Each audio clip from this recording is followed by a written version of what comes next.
This is the Patriots pregame show, fueled by Duncan. He's throwing it toward Thornton, left corner of the end zone, caught! Touchdown New England! The Patriots pregame show is your source for all the news and information before every game. He took it to the house! Again!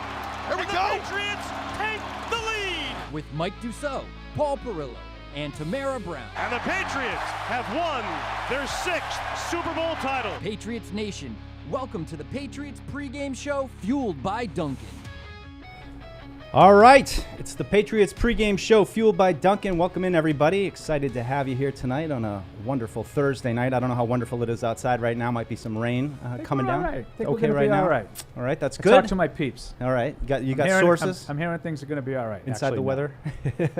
weather. But you got Deuce, you got Tamara, you got Paul Perillo here. We'll be with you guys for the next 2 hours leading up to game time, 7 p.m. kickoff here in Foxborough for the Patriots against the Eagles, and plenty to talk about. We're going to welcome Dave Spadaro from Eagles.com. Join us, tell us a little bit about the Eagles, some over-unders, of course, and our keys to the game coming up shortly. So, but let's start off, guys, with the obvious thing, which is, of course, news confirmed this morning. Patriots traded Matthew Judon for a third-round pick to the Atlanta Falcons.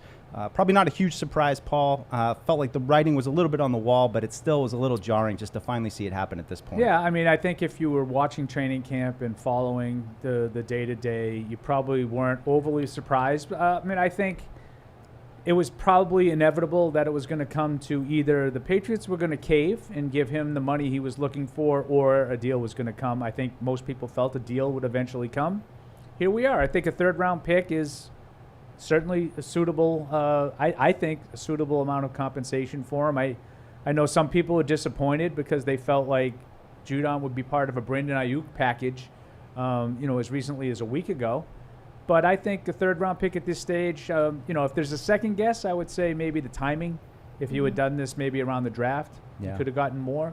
But I wish Judon well. I thought he played well here for 2 years. Obviously, didn't do much last year with the injury.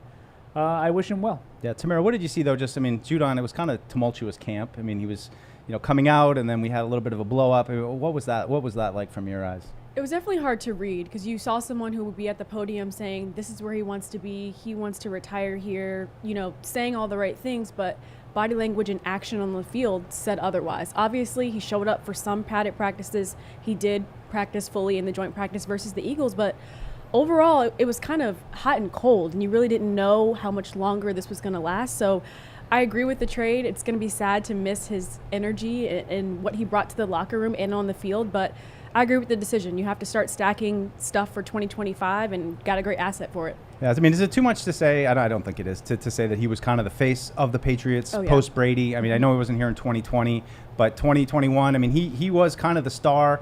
Used to come out at camp throwing footballs with fans. He did it pregame as well. He was a great ambassador for the team, I would say. Sure. And he was also really enjoyable to listen to. And I'm going to miss that part of it. Certainly, guys have to start to step up. But, I guess what's been surprising to me just over the last day is it's still jarring. And I think the defense, when you combine this with Christian Barmore and Judon, for me, it's just really flipped things on its head a little bit. I think coming into this season, you thought, geez, they re-signed Christian Barmore. He's going to hopefully have a build on last year, be a breakout pass rusher. Judon comes back. Hopefully we can figure it out with him just to keep him in. And around those two guys, I felt like you had a lot of pieces. And to me, it feels like the defense is significantly different without those two guys in the mix. Absolutely. And actually, thinking of Judon, it kind of reminded me of Hightower in the sense that, Judon was a great leader. Even when he got hurt, he was still on the sideline, still around the guys, coaching the guys up. And even in the last preseason game, people were talking about how Judon was on the sidelines, coaching people up, talking to guys. His leadership abilities, I think, are going to be missed a lot. And obviously, we would wish he could be out there, especially when Barmore's already out. But now, honestly, Deuce, it keeps reminding me of what you said all offseason long. They should draft an edge rusher. They should draft someone. We don't have depth there, and now. Well, yeah, let's talk about that because, I mean, look, I got to be honest, and I said it on we did a live show on Tuesday during joint practices, and I came out and just said, look, I know a lot of people have said that they're really impressed with Keon White, and I haven't been yet. I haven't really seen him as a one-on-one winner, and I think that's what it really comes down to play great defense in the front, and that's what Barmore and Judon were two guys who can win one-on-one matchups, who are going to draw attention, who an offensive line has to look at them and say, geez, our guard might need help here against Christian Barmore. Our tackle, he's not the strongest guy. He's going to need help. I just wonder, Paul, if there's anybody really left on this defense that has that ability. I know that they can scheme pressure up. We saw it a few years ago in 2020 when they had kind of similar personnel, but it's going to take a lot of work from the coaching staff to provide the amount of pressure they're going to need. Yeah, it's probably going to be by committee. But I agree with you. I think Keon White has flashed at times during camp. I think that maybe you and I are not as high on what's happened so far as some of our other colleagues have been. But here's my thing with White specifically is I look at him as more of maybe a guy who can fill in like the Barmore role. Like I think of him as Dietrich Wise, really. I think that's the comp. I think he's sort of like a good, solid player. I think when you talk about, a guy who can win one-on-one, I look at him as a power guy. He can push his guy back into the backfield and be disruptive that way. I think Keon White has some ability, but he's not the kind of guy I don't think that's going to be like Judon and, stress the edge and get, run around tackles and be a 15, 20 sack guy the way that Matthew Judon was. But I do think that he can be, a stout physical force, maybe with his hand down in the defensive line like a Dietrich Wise. I think of him more as maybe being a potential fit to help replace Barmore. Now, again, Barmore and Judon are really, really good players.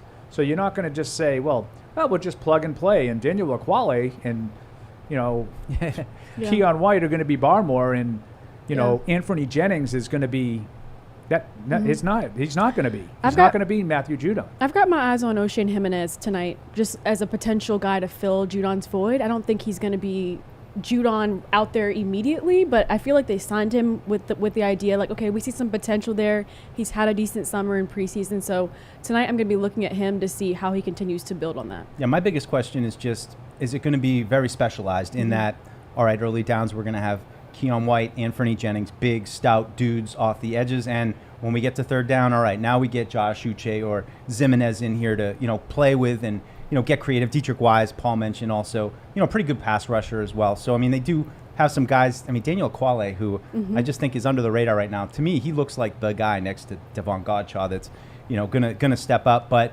no question, it's a big blow to the team, the defense, Matthew Judon, everything that he meant to the team on the field, off the field. And, we'd love to hear from you guys, too. Shoot us an email, webradio. Just to give an update, you had mentioned the weather a little bit. It looks like we could be expecting some bad weather coming in. Nothing that's expected to affect the kickoff as of right now, but I think a significant storm is expected over the next hour or so with some lightning. So there may be some sort of delays in the warm-up period and whatnot. And, pretty soon we'll be getting some pictures and we'll see what's going on. Out inside the bowl. We're in the bowels. That's right. No, hey, don't worry about us. Not the bowl itself. We're nice and safe and cozy here inside of our wonderful new studio. Just, in case, you start to hear about, there's a lot of lightning and whatnot going on in Foxborough. There is a storm expected, but as of now, it's not expected to affect the kickoff time. Well, easy to drink, easy to enjoy. Bud Light, the official beer sponsor of the New England Patriots. And, of course, the key to any good weekend is having a Bud Light. And with that, let's do the keys to the game, guys. You've waited all week for it. The whole team's in the locker room right now just listening to this, waiting to hear what you're going to say. Here are Paul, Mike, and Tamara's keys to the game. That's right. We got the key back from last year. We didn't award it to anyone last week. It was mine. Preseason. That's usually how it goes, Paul. Symbolically. That's what it says. Well, if you're so sure, Paul, why don't you lead us off tonight, since I think your key tonight is very similar. I'm going to cede the floor, and I'm going to allow ladies first. Oh, all right. Tamara. I'm quite gallant that way. Gerard Mayo always does that in his press conferences. Whenever a lady asks a question and a guy speaks up, he's like, gotta go ladies first. Love that, Paul. For me, it's turn the page. I think the joint practice was very telling. I like how Gerard Mayo said before practice, it's going to be a good measuring stick for where we are. The outcome wasn't that great, and I think it was very telling of where this offense is. The offensive line did not look great. Jacoby Brissett had 2 interceptions. Drake Maye had a tough time after 7-on-7. So I want them to turn the page. Leave that practice behind them and know that we still have a preseason game, 2 more of them. The season hasn't even started. You can't hang your head and just call it quits. You still have a whole season to go. Yeah. It's good, Paul. What do you got? I like that one. Yeah. I might have to say that I might not win. this is going to sound familiar, and if you think you heard this before, you did last week. My basic message is this week, you were not able to do what I asked you to do last week, so can we maybe work on that a little bit and get it done? I want a smooth operation. I want them to be smooth operators tonight. Figure out a way to get in and out of the huddle, get to the line of scrimmage, get lined up, get the snap, don't fumble it, and don't jump offside. I don't really think that's asking too much. I know I'm getting wound. I told you before the show That's okay. No, good. that I'm kind of feeling some energy tonight. It was really frustrating to talk about it last week before the Panthers game and then go out and watch, I believe, 4 false start penalties in the first half.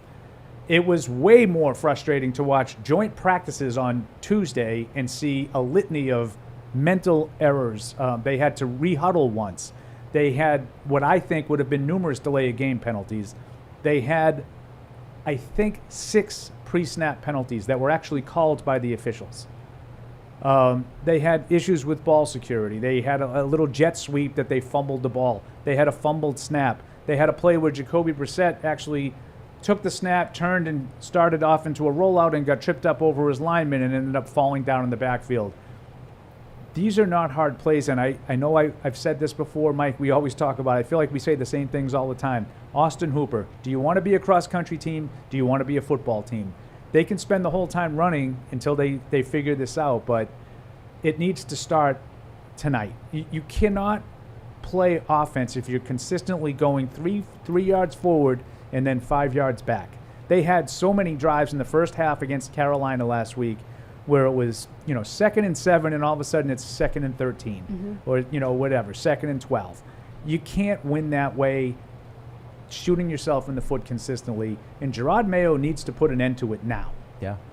Now. Yeah, especially that's my key. Especially Smooth when you operators. don't have the an overwhelming amount of talent as well. I mean, it's a non-starter. I mean, I think Hooper also just said you don't need any talent to I mean, you talk about your days at Everett High and getting to the line and calling a play. Listen, I know I was the worst high school quarterback that you've ever seen, but I could get the team in and out of the huddle, and we didn't jump offside, and I didn't fumble snaps. I got killed. Yep. But we didn't. No, and I understand how. I'm joking to make a point. I mean, obviously, it's a much more simplistic high school offense that I ran 100 years ago than they run now. But it doesn't take ability to not commit a false start penalty. Yeah, it doesn't take any ability. I like that, Paul. Jacoby Brissett actually said this that one day of training camp where the offense had a really good day. He said today was the first day we didn't beat ourselves. And I think this team who's been struggling to not beat themselves, just completely complete passes and get first downs, it's like you can't have these types of mistakes because you're already struggling to get points on the board. That was an issue last year too. And that's what I was just about to say was that, for how much we believed in the coaching staff previously and, that they could at least play, those things went away last year. And that was such an underrated part of why they were a bad team last year, was killing themselves with untimely mistakes, special teams penalties. I mean, those kind of things just added it up. So it's very true, Paul, and it doesn't really take anything special for them to be able to do it tonight. So what will it mean if they are able to do it? It'd be a good sign and a good step forward. For me, I'm going to keep the Drake puns going here. I'm trying to burn them all off here. I don't. But let Drake bake. Last week was May Day, but look, I think there's a lot that's happened to this team in the last week plus. Going back to the last preseason game, Drake didn't really play much. Going into the joint practice, they didn't play well. Now Judon's gone. I just think what this team and what this fan base needs tonight, and I'm not saying that it's going to mean that everything's going to be okay, but I think tonight they need a little flash from Drake Maye. They need something just to grasp onto and say, you know what, this kid does have some talent.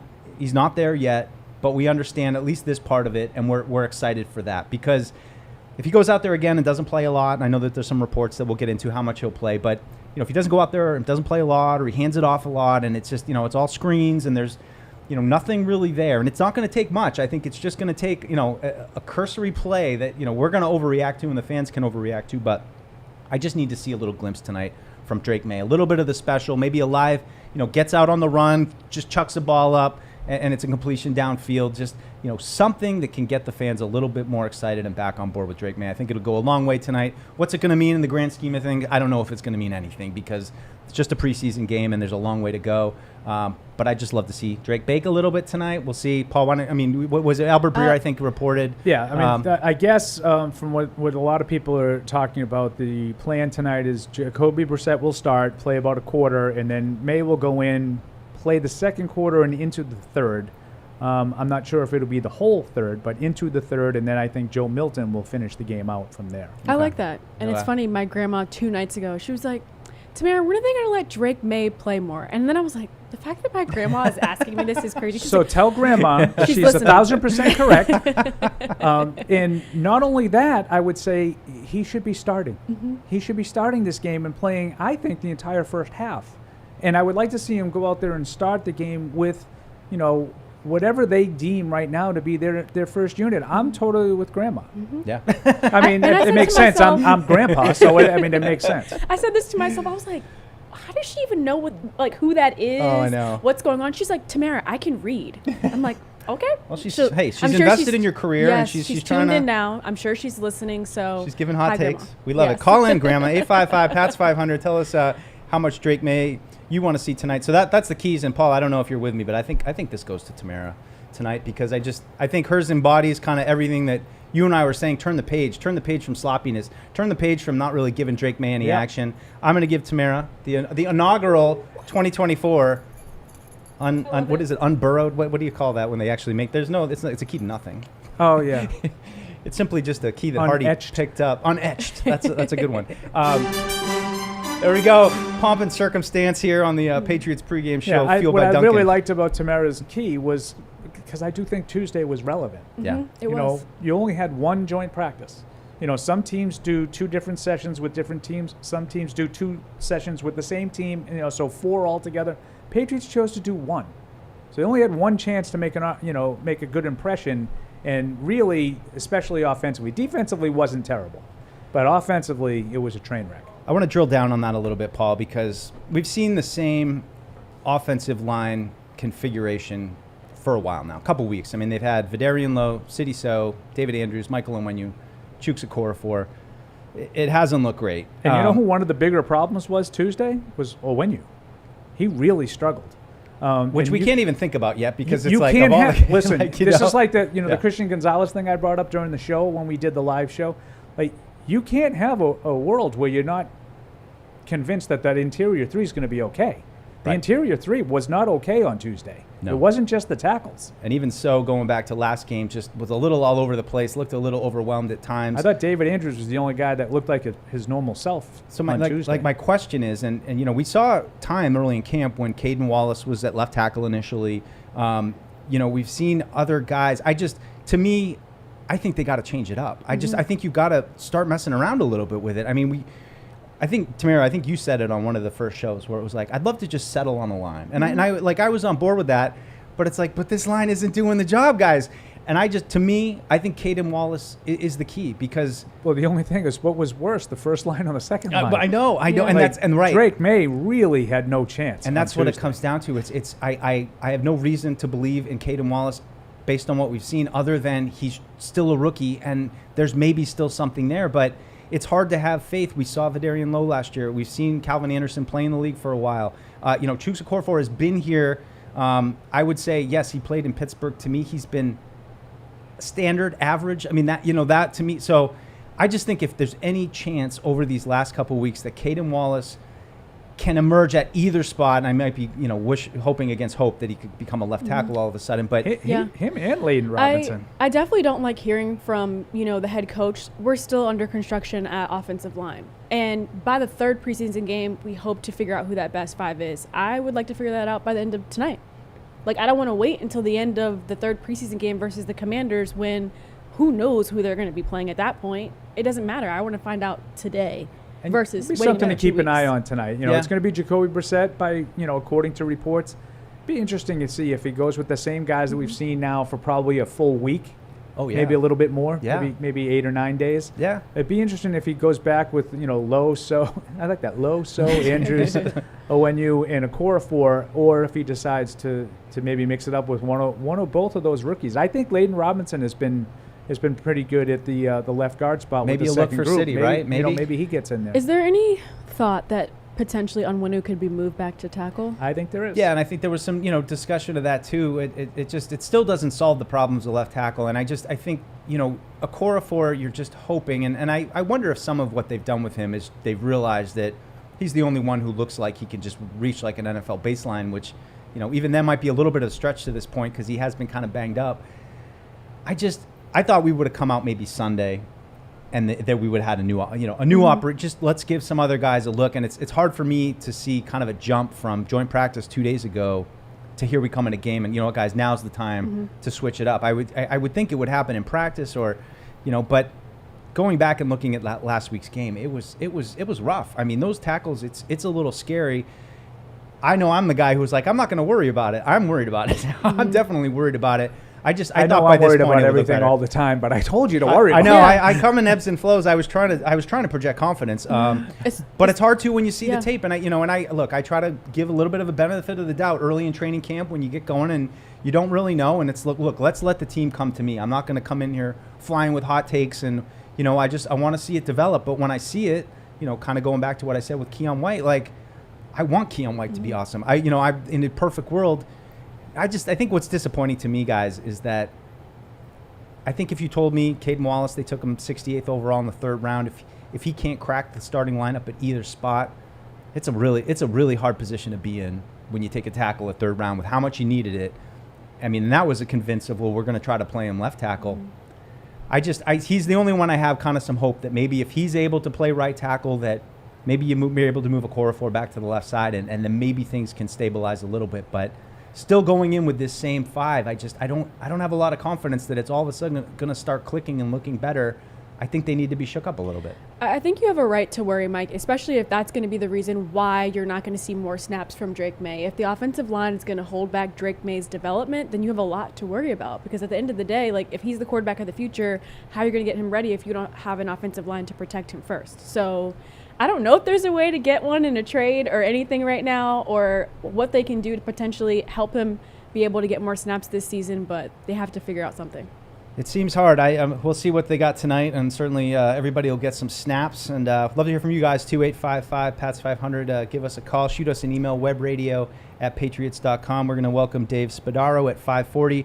Give us a little bit of insight what the Eagles guys were watching. They must have been pretty psyched watching their team look pretty good. But guys, just some overall thoughts though. Any surprises? And we don't have to kill the offense from the joint practice, but just overall other things that kind of occurred over the course of that session. Was there anything that stood out to you other than, geez, the offense looks pretty shaky right now? I mean, not a surprise, but nobody could get open. Like, I feel like that was still a continuation into those joint practices. Nobody could get open, which is going to be tough because it's like down the stretch you have all these teams to play that you haven't even really played yet. You're still in practice. So if you can't get open in practice in these one-on-one drills and these formulated 11-on-11s, how are you going to do it in actual full game speed? Yeah. Paulie, anything? Yeah, no, I think that's accurate. It wasn't just the offensive line, but I'm going to take a step outside of the box for me, and I'm going to say I thought there were some encouraging ththings defensively with specifically the front seven. I thought that they were pretty physical. I really liked, and I caught the end of Lane Johnson, the tackle, Pro Bowl tackle for the Eagles. Mike, you were there, and you kind of filled me in on one of his quotes, just how complimentary he was of your boy to start. You talked about Jabril Peppers really kind of setting the tone, come up and knocked a couple of guys around, and Johnson talked about how difficult the Patriots make it on you, and they really stress you to keep with your technique. And if you're losing your fundamentals, they're going to make you pay for it because they can find matchups to exploit. And I thought the front seven did a good job after kind of a slow start. Yeah. They did a good job of kind of neutralizing what had been a pretty good Eagles attack to start the practice. Now, I don't want to say that they took it over or anything like that. The Eagles still made plays, but I thought it became sort of even. Yeah. The last two full rounds of 11-on-11s. So I thought that was a good showing by them. I like that, Paul. I definitely saw, Devon Gotcha had a few run stuffs. Yeah, he was good. He was good against the run. Tavai looked like he had a sack at one point. Peppers obviously was all over the field. So I like that, especially when you have Marcus Jones and John Jones who didn't practice in the joint practice. It was encouraging to see they still were able to find ways to make plays. Okay, a couple real quick, quasi-Patriots related things. Yes, please. Just looking, it's that time. So like the NFL Wire comes out around 4 o'clock, 4:30, and people start tweeting stuff. Carl Davis, old friend, was waived by the Dallas Cowboys. Okay. So I don't know if you think that there's an issue with your run, your run depth. Yep. How they feel about Purcell. Yeah, we'll see. bit. I don't necessarily think they need him, but just saying. Jalen Mills was also waived today Saw that. Him back. with a non-football injury designation. So something happened to Jalen Mills that I'm not aware of. It says a calf strain, but now he is officially healthy and expected to be sent somewhere else. Yeah. So But I don't know, I I wonder liked what him. the injury designation is for. It said a calf strain when I looked at the tweet, I think, but Yeah.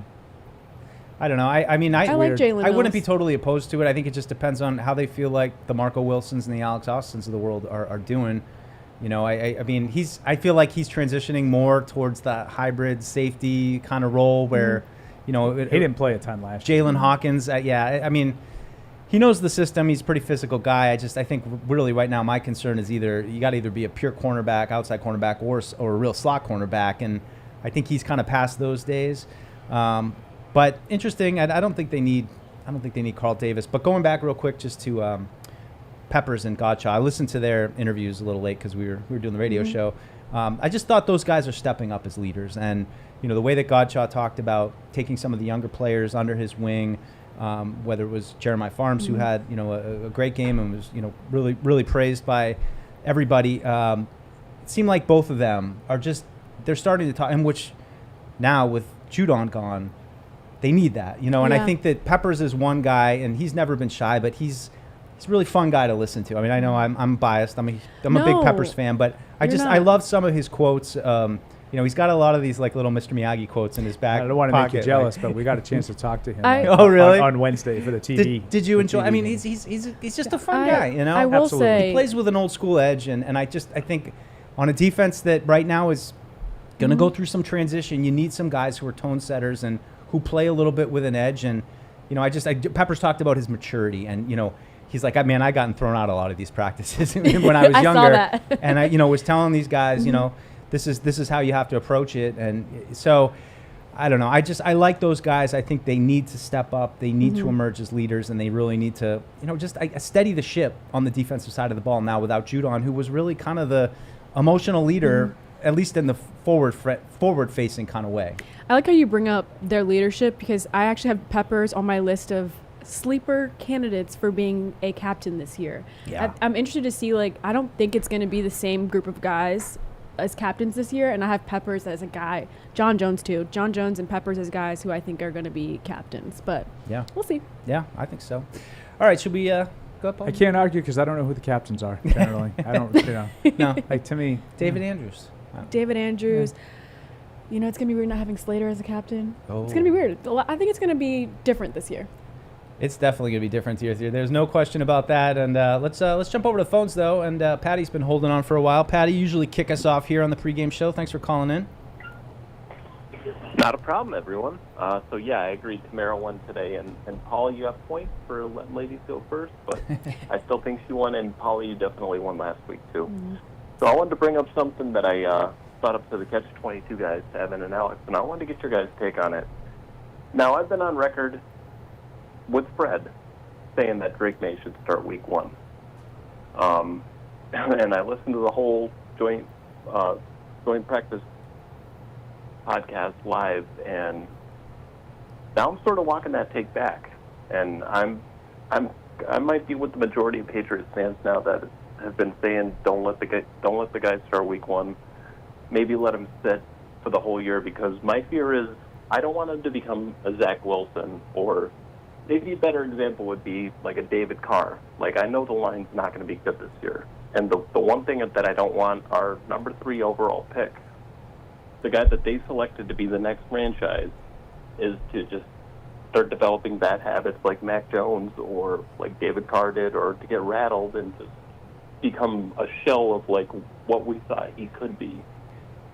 And I'd be all right with letting the kid sit for the majority of the year, even though I'm on record on Patriots Unfiltered saying I want him to start week 1. I want to see what you guys think, and, let's go, baby.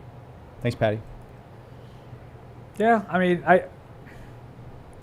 I still would like to see him start and play as soon as possible. Now, that's, contingent on the fact that he's ready, and I don't know the behind-the-scenes stuff. So I'm not talking, well, he doesn't know the plays, he doesn't know the reads, no, I don't want to put him out there if he's not ready to play. You know what I mean? Physically ready to play, mentally ready to play. I don't want him out there. I don't subscribe to the theory that you can't play him because this team's not good enough to play. Like, I don't like that. Someone was telling me, look what happened to J.J. McCarthy. And I'm like, well, what's the difference between what J.J. McCarthy's going to have this year and what Drake May's going to have if you don't play Drake May all year? Yep. It's going to be a year to sit, watch, and develop. The only difference is Drake May will practice every day and McCarthy won't be able to practice. Yeah. He's not going to play in games. Neither one of them are going to play in games, so they're not going to get really a whole lot of development time. They're going to learn. They're going to be in meetings. They're going to watch film, and they're going to learn how to be NFL players, both of them. It's like, to me, it's not that big of a difference. Yeah. Obviously, I would not want Drake May to get hurt. Mm-hmm. Like, it's better, newsflash, it's better to be healthy than injured. Right. But I just don't think that, like, Minnesota now is like, oh, man, this is a disaster. We're done, Sam Darnold was probably going to start the season, and they were going to make way for J.J. McCarthy. I don't know that that's the plan here. I think Jacoby Brissett could very well start and end the season, and I think that's a mistake. Yeah, I do too. I mean, I haven't really moved off my spot. I mean, I don't need him to start week 1, but I think if this season goes by and he doesn't play at all, it's a disappointment, and it's a disservice to him. I agree with your points. It's like, it goes back to that, like, Donald Rumsfeld thing. Like, you don't go to war with the army you want, you go to war with the army you have. And at a certain point, when did you become so deep? I got some quotes, but there's part of me that's like, can we, and this is like the kind of the kamikaze take of just like, can we just put him out there with Javon Baker and Jalen Polk and just work Jaheim Bell in and just put all the young guys out there and look, it's going to be a bad season anyway, but let's just let those kids go out there and take their lumps and get their butts kicked together and build kind of this team that, from scratch. And we know that they're all going to be here for at least that core that I named for 4 years to kind of start things out. There's part of me that wants to say that, but at the same time, we haven't even seen him play with the top line. And so how can we wish for him to start when we haven't seen him even get the chance to play with the first line guys? That's why I said, clearly they don't think he's ready. Yeah. And I think that with reps, especially if he was getting playing time this year, when you are in a rebuilding year, I think that going through that, perseverance can build character and maturity for all of them, not just him. So I think that it can be really, really life-changing for him and this program if they can get him out there and get some reps. I understand everyone's like, look at Jordan Love, he didn't get reps, and look, he's fine now, but that's not the case for everybody. And I think that you can't compare it to Jordan Love. You can't compare it to Patrick Mahomes. You have to just take it for, if Drake is ready, put him out there. Don't hold him back just because an offensive line isn't ready to go. Yeah, and just to put a bow on it, I would say, there's no fact here. This is just my opinion. Like, Zach Wilson, I don't think got wrecked by playing. Now, could it have been different with another team and another system? Maybe with a little more time to, yeah, sure. I'm willing to say it might have been different. I don't think he's very good. Yeah. David Carr, they set a record for most sacks allowed when he played. Maybe he got gun shy. Absolutely, absolutely plausible. I just think it's a very simplistic way to say, well, he played early, he wasn't ready, he got hurt, or he developed bad habits. That's not the way to do it. Like, I've seen a lot of guys play early, get bad habits, and then sort of figure it out and become good. Like Peyton Manning, who threw 28 picks. Yeah. And I understand Peyton Manning, one of the, whatever you want to say, 5 best, 10 best quarterbacks ever. I get it. Not everybody's that good.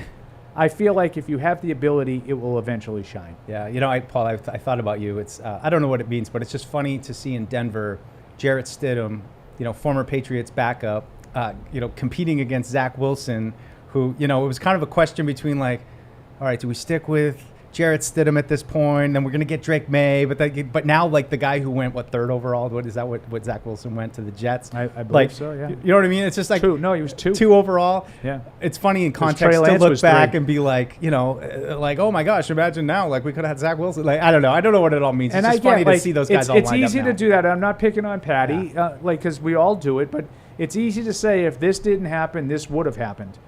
And there are things that are impossible to know because they didn't happen. Yeah. So we don't have definitive proof that, X plus Y ended up equaling Z. We don't know that for sure. Yeah. The other piece I've kind of found myself thinking about the last couple of days is just how do you what's reasonable to expect in a rebuild? And I mentioned off.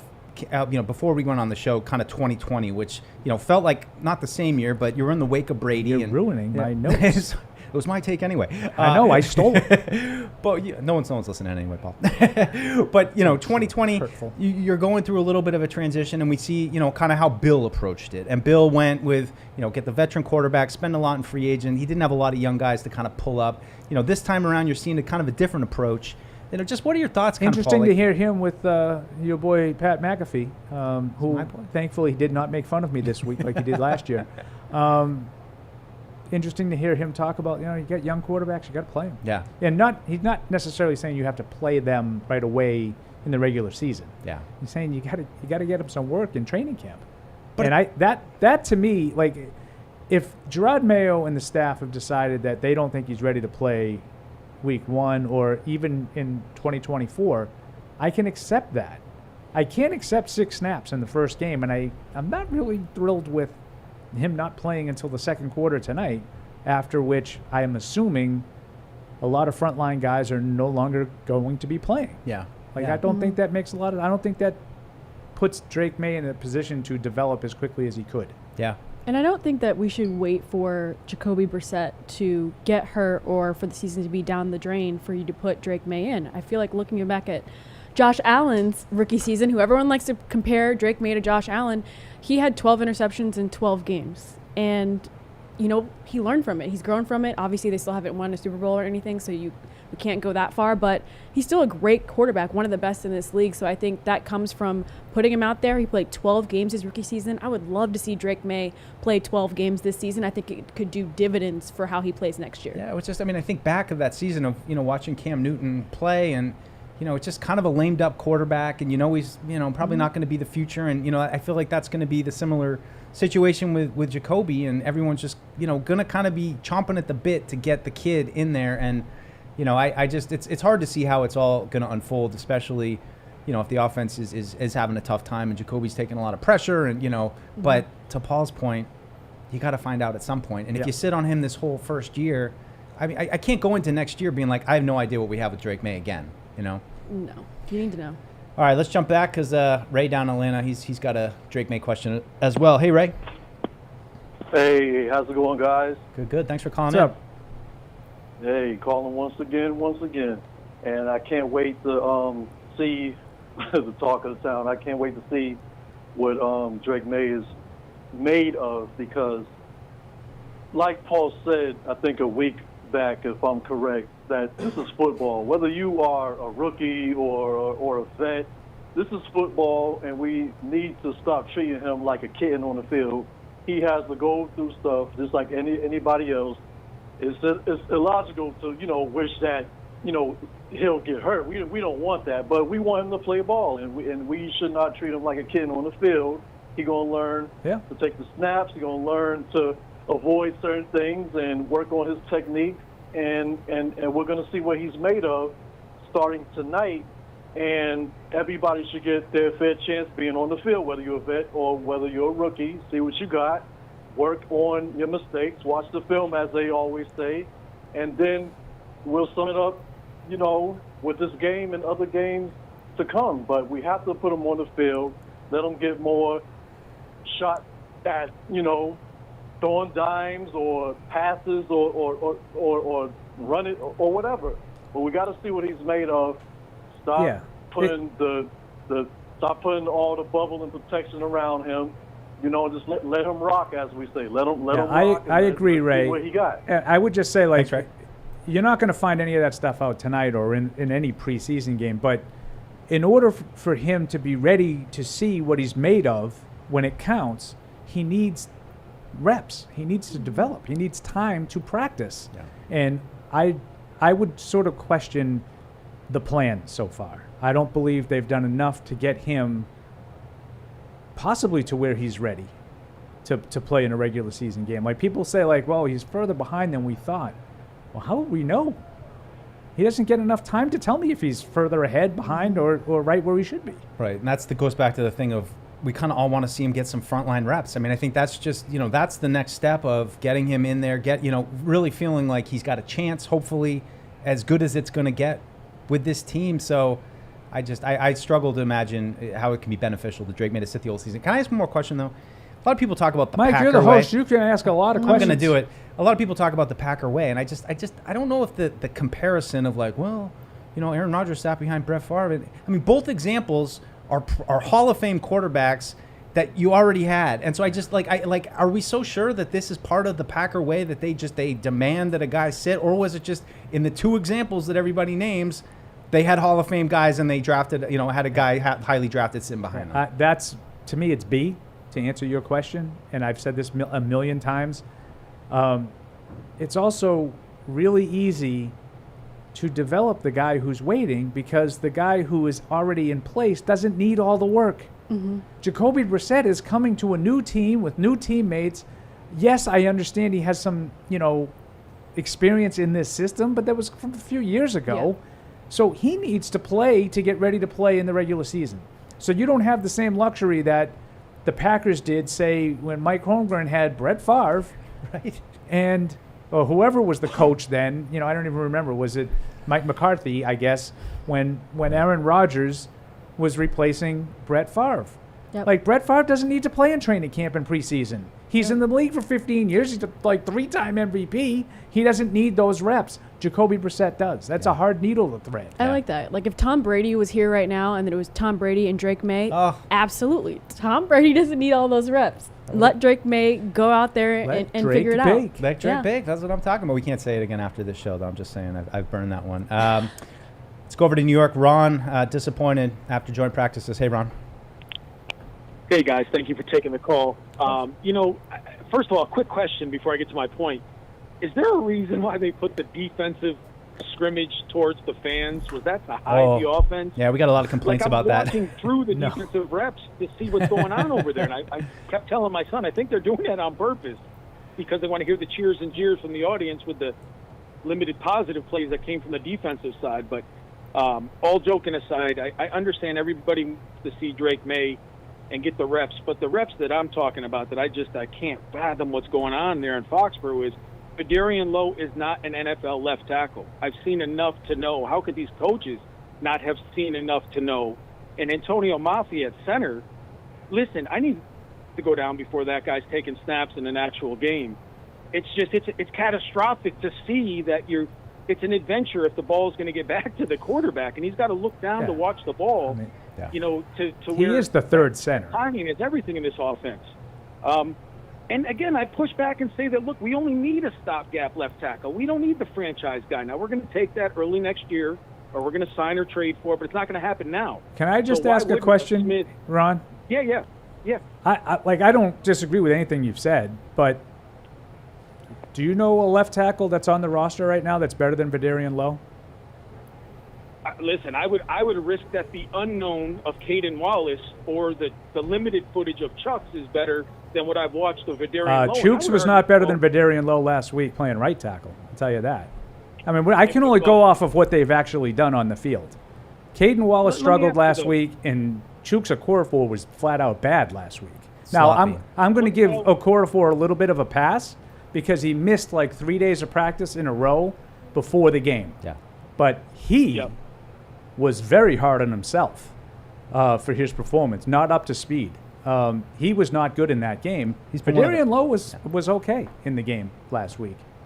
Why wouldn't we bring in a stopgap like a Peters or a Bakhtiari? I know all the warts on those guys. I do, but it's better than what's here now. Well, Bakhtiari is not going to be able to physically play. Like, you can, like, Charles Leno's coming off hip surgery. Like, Thanks, these Ron. guys Appreciate that it. everybody wants to sign are not physically the answer. No, and I think if you get to that point in the next couple of weeks, I mean, remember last year when they were like, then they realized push the panic button and they made like trades to get what, 2 tackles? I'm not going to be surprised if what Ron just said could happen. Bakhtiari come in, like, you know what do we got to lose? Right. You know, you just dead. roll the dice and say the guy can go in a time machine and be like he was 4 years ago, and you know maybe that can happen. I'm not here to tell you it can't happen. Would you agree, Paul, overall, Probably though, not. Okorafor been kind of one of the problem guys with pre-snap stuff? Oh, He's yeah. been one of the focal points and I of think that stuff. more problematic to me is he's been one of the problem spots blocking. Yeah. Like, I don't think that I think that everybody saw Vidarian Lowe last year, myself included, and they were like, this guy's not the answer. I agree. But I'm not here to tell you he's not the best left tackle on the roster. I don't know that he is or isn't. No, I haven't seen anybody play any better than him. And I think that's why, in my previous point, begging to just see Wallace back over there, or to see Wallace move up to right tackle and they slide Okorafor over to the left, just, you know, that at least a sign that they haven't given up on still trying to figure it out. You know, it's like, I think if you told us 2 weeks ago, no, they're going to settle, they're going to have the same group for like the next 2 weeks, we'd be like, oh, that sounds good. And that's exactly what happened, and no one feels good about it. No one feels good about it. If they don't make changes in the offensive line, I would say sometime in the next 3 weeks, then it's definitely going to be looking like they're turning the page to 2025. It's right, and it's also it's a good point, and I think it's also going to tell you they think this is the best 5. Yeah, what else can we do? Now, I do think that Wallace will get better, and I think Robinson will get better. They're rookies. Rookies generally, you know, the trajectory goes up. Yeah. So maybe he's not quite ready right now, but maybe in 3 weeks, 4 weeks, you're like, okay. You know, he's better than Lowe now. Maybe he wasn't better than Lowe in the middle of August, but in the middle of September he is. Yeah. That would be a great sign. You know, like if these guys continue to rise. That's like what I'm kind of just hoping for. I don't have reason to be like, yes, it's going to happen. That's what you want to see. Like if this is going to, listen, I know that people don't want to hear us talk about, you know, as Fred says, where's my one? You know, people don't want to hear us talk about rebuilding, right? They don't want to hear us say these words. But if you're going to be suffering through a subpar rebuilding kind of a year, you want to have some things to hang your hat on. And I think Layden Robinson and Caden Wallace are 2 things that you could potentially hang your hat on if they can show the development to get into the lineup. And if that happens, then you figure, well, going into the 25 season, I have 2 second-year offensive linemen I feel really good about. Right. That would be a great sign. And let's tie it back to, you know, continue to ruin you stealing my 2020 take. You know, remember that whole year, though, Paul? You said it. Why are we playing these veterans on special teams? And, you know, you didn't learn anything about a lot of guys. I mean, Anthony Jennings and Gerard Mayo, you know, confirmed that we, you know, had him playing inside and didn't really, you know, we kind of got out of that season not knowing anything about Uche, really. I mean, Uche was kind of an unknown quantity. Duggar played. I mean, he was around. Played from the start. You know, and when you, but the other guys you're talking about, I would rather, instead of seeing, you know, Tayshawn Bauer off the practice squad, you know, find it. Yeah. It's not my first time. How'd you get that one out? You know, like find out, you know, Terez Hall was another guy that got a ton of time. Find out about Anthony Jennings. Yeah, right. Well, and that's why if we get to that point in this season, I'd rather just, I like, no offense to the Keyshawn Booties of the world, or, you know, I want to see Javon Baker out there. Yeah. I want to, you know, maybe Keyshawn Booty or Jalen Reagor a little bit ahead of. I want to see the young kid that, you know, and let's find out right now if maybe there's something there. So when we go into next offseason, you know, like dream scenario, hey, we don't need a number 1. Javon Baker, he went off this year. We feel great about him on the outside. You know, maybe we need we can really just focus on tackle and pass rusher and fill those pieces. But I don't think we're going to go into this season and get that same thing, because they've gotten rid of a lot of those pure special team veteran kind of guys. Because I don't think you're going to need them as much with the new rules. I honestly would rather go 4-13. And this team faced a lot of trials and tribulations, and it built perseverance, character, all the things. Ride with the rookies. And then you know going into the draft what you have, what you learned, and I feel like you're going to be in way better shape than drafting blind, thinking like, okay, we're going to take a guess of what we need this year versus let's see what we have, learn, and figure out where we need to fill in the gap.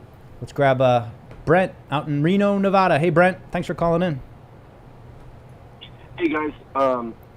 First of all, I just wanted to say that my wife is definitely requesting Robert Kraft bring Bill Belichick back, because, you know, I used to only have Patriots time Tuesdays, Thursdays, and Sundays, and now, you know, due to all this new access that we have, I'm spending a little bit too much time on my phone and on Patriots.com. So I like it. She's requested that they bring him back. So lock it up. Lock it down. I'm trying. You know how I never say never? Shout out to never. What's that? You know how I always say, I don't rule that out. I don't rule out any. I always say, I never say 0% chance. There's a 0% chance of Bill coming back. Oh, I actually don't want him back. I mean, I love him, and I was devastated when he left. But, I was going to tell you guys, I've been a Patriots fan for 24 years, and, obviously I'm all the way out here on the West Coast, so I don't get Boston local news. But I just saw my first sideline interview yesterday and just had to figure out who Steve Turner was. And I've been missing out on a lot of life not knowing who Steve Turner was, dude. When he wrestled that Gator on live TV, I'm really Steve Burton. that I missed that. Yes, sorry. Steve Burton. Okay, yeah. Yeah, he works for a local TV station here in Boston. Okay, well, it looks like he's kind of a titled-down staple that I've been missing out on for a long time, and I'm glad I finally got to see him. There you go. All right. Thanks, Brent. Appreciate the call, and hope your wife gets you back once with all our content rolling in. We'll jump right over to Brian down in Baltimore. Hey, Brian. Brian? Uh-oh. This could be Hello? a first. Oh, no drop calls. Hey, guys. No drop calls. How you doing? Hi. Big fan of the show. I was just calling because I was watching the preseason game last week and saw that Drake May didn't get a lot of time, but I just want to harken back a little bit to when 20-something years ago with the Drew Bledsoe thing and Tom Brady. Like, I know it would be a good problem to have, but say after this season, Drake May goes into next season rolling here or whatsoever, what do you think about that idea of Joe Milton maybe, like, not wishing an injury or anything, but have that taking place? What do you think if Maye would have the moxie to continue that move, to make that move similar to what Bill Belichick did back then? Because Tom Brady was a 6th-round draft pick, and then he eventually usurped Joe Bledsoe, which we kind of got the same thing here. Similar but not similar with Drake May and Joe Milton. Yeah, if Drake May gets hurt and misses the season, then Joe Milton will have a chance to play. I mean, that's what Bill Belichick did. Yeah. And Drew Bledsoe almost died on the field. Well, but say Joe Milton comes in and play well, do you see them sticking with Joe Milton similar to what Bill Belichick did, or do you see them going back to Drake? Yeah, if something happened to Drake May and Joe Milton went in and played better than Drake May had been playing before he got hurt, Thanks, Brian. Yeah, absolutely. Why wouldn't you? Yeah. If Joe Milton plays, so let's just say, for argument's sake, Drake May starts the season and plays the first couple of games, and he's just okay, and then he gets hurt, and Joe Milton goes in and plays outstanding. Why would you go back to Drake May? Of course he would stick with Joe Milton. And I just, I mean, I go back to I think I don't care who is the next great quarterback for the Patriots. Like, I don't care. We talked about it on the show on Tuesday, where do you think San Francisco cares that they hit on Brock Purdy instead of Trey Lance? Like, Like, do you think that they sit on the 49ers pregame show right now and they're like, this is great that we have a Super Bowl caliber team, but it would be better if the original plan of Trey Lance was the reason why we were better. I don't think people in 2001 were like, and I know there was probably sentimentality. I'm sure I was guilty of the sentimentality. This is kind of bittersweet because they're having all this success, and Drew, who was such a big part of getting him here, is not a part of this. But ultimately, you're winning Super Bowls. Who cares who's the guy playing quarterback? Your team's winning. Yeah. One quick note on the weather. It is lightning. Notes with the weather. It is lightning. It is thundering. It is raining. So I'm wondering if that will alter a little bit of Drake May's playing time tonight, if it's still pouring rain. Obviously, they won't play if it's lightning. But, like, if that lightning stops but it's still pouring, do you think that'll alter the amount of snaps that he's going to get? I hope not. I mean, I don't. I mean, I just think that I would love to I hate weather games. I know Paul hates weather games. Like, not weather. Yeah, I know. I mean, sorry. like, I apologize. I said weather games. It's just, something that just kind of takes a little bit of the standard. No, I think there were some drop passes last week because of the the wetness of the ball and the conditions. I think that absolutely had an impact on the first quarter last week. I don't think it'll have an impact on the snaps. And now, if it's lightning, they're not going to play. Yeah. Right. Mm-hmm. Like, if it's actually lightning at 7 o'clock, they're going to delay the start and all that stuff. But, no, it does sound like the weather's supposed to be coming through reasonably quick. Going to clear up. So hopefully it'll dry out, and we'll be able to have a competitive game here without a lot of drop balls. Jumping over to the emails since. You have some electronic emails? Yeah, Hardy never really read them, so I feel like I think there's a a couple of things that have really stood out in the 2 weeks that you filled in. And by the way, filling in as the host. I know. Well, we should say that is the preseason for us next week. Right. Yeah. But you've put our starter in. Like flawlessly handled the calls without dropping any of them the I'm way waiting our for the previous first one. host did. We'll see about the and post-game you do show. not ignore the electronic mails. And I'm not avoiding this one from Rob in San Diego via Connecticut. Robert. I made it to training camp with the kids this year. It was fantastic. We met Marcus Cannon and Woodrow Hamilton. It's one of your guys, Paul, right? Woodrow Hamilton. He's old school. And got their autographs. Not that old school. The kids, being from California, tried Dell's for the first time, and they loved it. Fred, shout out. Lemonade. Right? Fred loves the lemonade. It's slush. The camp was super easy to access and very family friendly. I've been telling you all along, folks, if you have a chance to go, it's great. A couple of questions, though. First, I heard on a reputable Eagles podcast that they were discussing the need for WR3s and mentioned Patriots Osborne, Douglas, and Bourne, with us just trading Judon. Are we open for business? Second, what can we... Douglas isn't going anywhere. Yeah, Douglas ain't going anywhere, and I think Bourne's here to stay, too. But second... I'm not as convinced on that one. No. What can we expect to see against the Eagles? Will it be the Drake show, more Brissett? What about the wide receivers and RBs? Thanks, everyone. So a lot to digest there, but again, I would just stick with the theme of young guys. And, if this is going to be a season of trying to reset the stage, I think I want to see the young guys. I want to see Jalen Polk continue to go out there and do what he's done really since he was drafted, which is practice, catch balls, be involved. It's, I don't know what his ceiling is, but if you're asking about a rookie wide receiver coming into camp, I've seen way too many that have come in and have gotten hurt and just seem like an afterthought, and he just continues to be involved. And so I think, maybe he's a possession receiver, and that's fine. Mm-hmm. I think that's the kind of guy that Drake Maye needs. And if we're talking about, hey, let's play with these guys, like, it's a nice combination. It's kind of what we hoped it would be. I don't know if it's going to develop into an NFL version of what our imaginations have, but to have a big, possession receiver and with a kind of a flashy guy on the outside, maybe Baker's boom or bust, but I've seen enough flashes from these guys that you're just like, man, if they could just string it all together. Mm-hmm. I see elements of it, but it's hard. It's the NFL. There's no guarantee that it's all going to happen. I think for Mac Jones, his binky was Jacoby Myers, and he knew that if on a gotta have it play, Jacoby was going to be there. They had great chemistry, and I think if Drake Maye could have that in Polk for the next 4 years or whatever time that they're here, that could be great for him to have that guy. I don't think he's going to be that Tyreek Hill type of receiver, but I don't see anything wrong with a consistent, steady guy who you can rely on like Polk. Yeah. Well, Paul, one of your friends from North Carolina calling in, Kendall. Hey, Kendall. Hey, what's going on, guys? Not much. Waiting for the rain. All right. I just want to. I know it's got a while. We got a couple weeks till week one. But what you think about the wide receiver depth chart? I mean, do you think Osborne, if he's done enough in camp for him to be like number 2? I heard he's been coming on lately in camp. Yeah, thanks, Kendall. Yeah, not really. I don't think he's. I mean, it's hard. Like I'm not a big. This is where I kind of side with you, Mike. I'm not a big number 1, 2, 3 guy. I mean, XYZ 1, 2, 3. I do think you need specific skill sets, and one of which they don't have is sort of a big, outside the numbers, physical threat downfield, and they don't have that. But I would say Douglas is probably their best receiver, and I think that's bad because I don't think that's a good, his skill set is not necessarily conducive of a number 1 guy. But beyond that, it's Polk, it's Osborne, it's Tyquan Thornton, it's Javon Baker, Jalen Reagor, and Booty. Yeah, I mean, it could be anybody. Yeah. I don't think anybody has necessarily separated himself from that pack. I think Douglas, since he's been sort of full go at practice, has been the number 1 guy. And I'm not talking about number 1 receiver. He's been the most consistent, getting open, catching the ball, and making plays.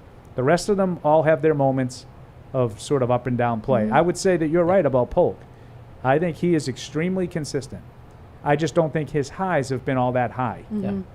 Yeah. It's kind of like a, high floor, low ceiling kind of guy. Yeah. Whereas Baker is definitely maybe has the high ceiling, but a much lower floor. Mm-hmm. When Baker doesn't do anything at practice, it's way worse than Polk not doing anything at practice. Yep. And Osborne's been up and down too. It's hard for me to discern. I mean, in my book right now, I think I don't see them keeping 7 receivers. I mean, we don't know what's going to happen with Kendrick Bourne and that's PUP the and big stuff. X factor. But to me, Booty's probably my guy on the outside right now of that group. Like, if I had to, just based on special teams, Booty be my out guy. I think Tamara wants to fight you. No. Argue with him, Tamara. Do you want me to show you how to argue? It's just a numbers game. I was gonna say I think it might be Rager. I don't know. I feel like when Demario Douglas was out, Rager was, I feel like, the most consistent, and he could get open and he has the speed, especially when you're lacking Tyquan Thornton in a practice or two here and there. I think Rager kind of flashed for me, and with Marcus Jones out, he's been playing a lot on special teams, so that's why I have Rager after Demario Douglas. So those are my top 2. I think it's as hard. Of right now. I mean, I think if Bourne is ready to go, I think it's Bourne and Douglas, and then you fight it out to see who's going to be out there with them. Yeah. And here's the other thing that's a problem is if Bourne isn't ready, and then you just have base, like let's say it's 1st and 10, they're gonna have Hooper and Henry a lot with 2 tight ends. Do you want one of your wide receivers to be Demario Douglas in that scenario? Like, in other words, we're going to run the ball and we're going to, No, and it's jarring even to hear Jacoby Brissett say this week, I'm not really used to a guy that small. Like, he literally just said exactly that. You're going to have to protect Demario Douglas. He's not going to play every single snap. He's not going to be, I wish Evan was here to be like, what is it, like digging out the 3 technique or whatever it is when he gets technical. This is a non-digging out the 3 technique zone. Dig out the defensive end, but it's not going to be what Douglas does. I mean, but Polk, that's the kind of guy that can block. Polk and is physical, and he can do that. Yeah. And I think Osborne will do some of that stuff too. I think there'll be a role for those guys, and I think you're right. It's hard to necessarily pick one guy out because, like, listen, there's nobody more skeptical of Tyquan Thornton than me. I think he's had a decent camp. I think he's shown up. I think Tamara's right. He missed a little time with what he called a soft tissue injury. But I give him some props. He missed a practice or 2, but he got back out there for the game. And he's consistently shown up. But I need to see more. Yeah. I need to see it for a longer period of time, and I need to see more plays. Demario Douglas makes a lot of plays all the time. And Thornton doesn't. Yeah. No one else does. And that's the X factor to me is that, I mean, I feel like with Hunter Henry in the mix, and, Evans talked about just how much success tight ends have had in this system going back to Cleveland, and based on what we saw, Austin Hooper was inconsistent, against the Eagles in joint practices, but he did make some plays. Hunter Henry's had another productive camp. So also, we should note that Hunter Henry is out and didn't participate in those joint practices, and Gerard Mayo said he doesn't anticipate him being out for a long time, but who knows what that means. I just think and he's been good. Yeah, in camp. And I think, like, if things went well on offense, like, let's just say, let's play Fantasyland for a minute, and they're able to just solidify the offensive line. It's nothing special, but it's just, they're not cutting loose free rushers, and they're not, getting a false start penalty every time. But if their offense is serviceable, I believe that they're going to have some success with their tight ends. They're going to have some success with Demario Douglas and Jalen Polk in the middle of the field. I hope they're able to run the ball a little bit. I mean, I think that's probably another conversation to have. But I just think, to Paul's point, the X factor at almost the X position are the guys like Tyquan Thornton, the Jalen Ragers, the Kayshon Booties, and the Javon Baker. I mean, maybe those 4 guys, which have all shown flashes at times to make some plays downfield. But as Paul said, not consistent. And that, to me, is what you have to figure out here over these last couple of weeks is which of those 4 guys is going to give us the best chance to at least have someone who's going to make the defense think about vertical stuff. Stretch the field a little bit. I don't know if the answer is in those 4 guys. I think right now I'm like, let's give Thornton a look for a while, and then, let's go to Baker. Well, I hope Tyquan does play a lot more tonight, not just Drake Maye. I hope he gets a lot of reps tonight too, because I think that hopefully in the next 2 weeks you can see more outside of practice getting real game reps, so you can see who those best 4 guys are. Yeah. So we'll have Dave Spadaro coming up in a minute from Eagles.com as Paul gets ready to step out and do his chin wag. Going back to the emails, though, real quick, from Diana Kent from New Hampshire. Hi, everyone. I have always been a fan of Stephon Gilmore. Join the club. We all are. Yeah. I see he left the Vikings without a contract. Is there a chance there's a role for him on the Patriots? What do you think the odds are that he may be resigned? I got to be honest. I mean, after the Judon thing, I kind of feel like say the same exact thing. Kind of feel like they're out on the old guys, and they'd rather give Austin and Wilson a chance. And I going into camp, I would have said it makes all the sense in the world. That's the guy you need. But again, that goes back to my vision of the Patriots defense. with Christian Barmore and Matthew Judon kind of leading the way, which are no longer there. Yeah, and I mean, I'd love to see Gilmore come back. Be great for Gonzalez. Now I would wonder, like, now what sense does that make? Like, we've lost Barmore through no fault of ours, but we lost Barmore, and now we traded Judon, but let's bring in another cornerback? Yeah. Like, does that seem like it makes sense? But on the other side of the street, is there part of you that wonders that might be good for Christian Gonzalez to have that kind of guy with that kind of expectation? If it were done for a reason like, more psychological reasons and team building kind of thing, I could hear that argument. Yeah. That could be good. Especially do we know what's going on with Marcus Jones? No, and that's, he's been out of practice for a while now. He has been coming out in pads. We haven't seen him do anything, but yeah, it's I guess we're waiting for him to get healthy, and same with Marty Mapu, which feels like kind of where we've been in the last couple of years with these guys. Agreed. Take one more call as we're getting ready to welcome Dave Spadaro. Hey, Nate in Midland. Hey, Nate. Sorry, guys. Hi. First time, long time, guys. Glad to be calling in. I just had a couple questions. I wasn't here at the beginning of the show, so I was just wondering what your guys' thoughts were about the Matthew Judon trade. And then I just wanted to know who out of the people that aren't really, like the Colts or the Mays, like who you guys are excited to see play today. Gotcha. And then, I'll take my question offline. Thank you. Thanks, Nate. Drake Maye. Can I say nobody? Yeah. After May, like I'm not. Yeah. Like I've seen everybody play. Like I'm not. I want to see Drake Maye play some extended reps. Yeah. That's the only thing. I mean, it's the only thing I'm really interested in. Yeah, I want to see Drake Maye, Polk, Thornton, and Baker play extended reps today. I think seeing all those guys would be great.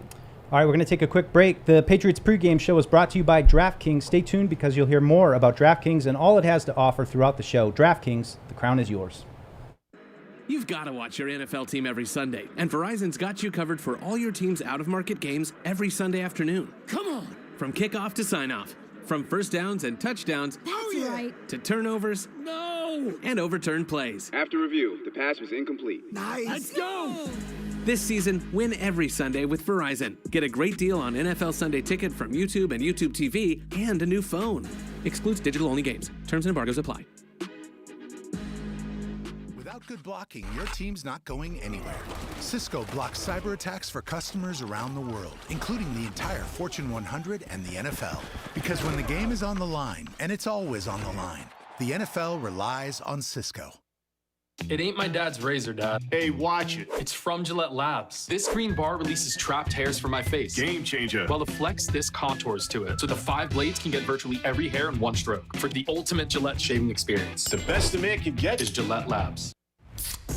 By the time this Patriots fan is finished drinking his Pepsi, you'll be 15 seconds closer to game time. Patriots watching.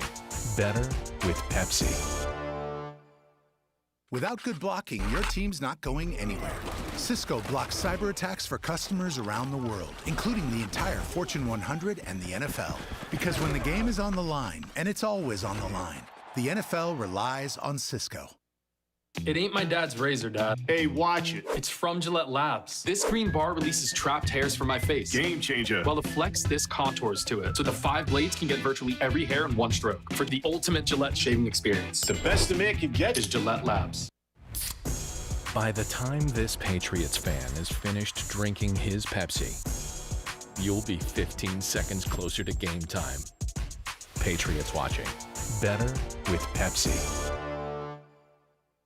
When someone accidentally threw away the school play costumes, oh no! Replacements were shipped with FedEx, and with picture proof of delivery, everyone could focus on the perfect opening night. FedEx, where now meets next. For residential delivery only. Join the conversation by calling the Ace Ticket hotline at 855-PAT-500 or email the show at webradio@patriots.com. Live from our studios inside Gillette Stadium, here's Mike Dussault.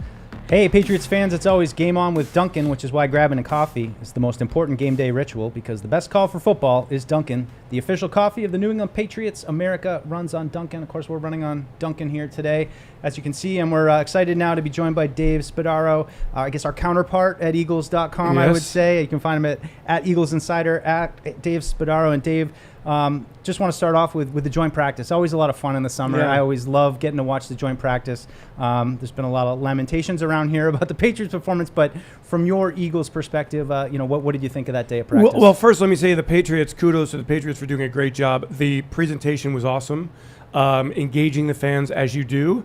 More than 11,000 fans there. I thought that was really cool. Great energy. And the practice itself is kind of what I expected. I mean, the Eagles are a much more experienced in-place team. The defensive side of the football for the Eagles really, I thought, had a better day, to put it mildly, at the line of scrimmage. Really didn't give Drake Maye a chance. I think we were all curious to see Drake, as well as you and Patriots fans.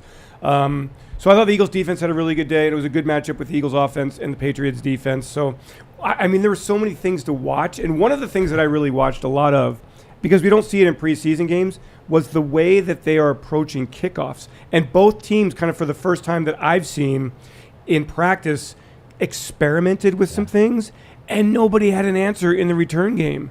And so it kind of makes me think this is going to be must-see TV, or coordinators are just going to kick it out of the end zone and take the penalty to the 35-yard line. And unless the NFL makes it more punitive for touchbacks, you're just going to see a whole lot of touchbacks once again, because these kickers are so precise that they really make returns very, very difficult.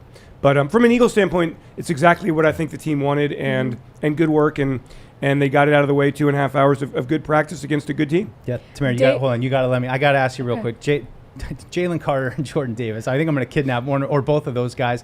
What do those two guys just mean to this defense and what they do in the middle? Well, it's a really huge point of emphasis for the Eagles. Fletcher Cox has retired. He was really good last year and has been one of the best defensive tackles in the game for many years.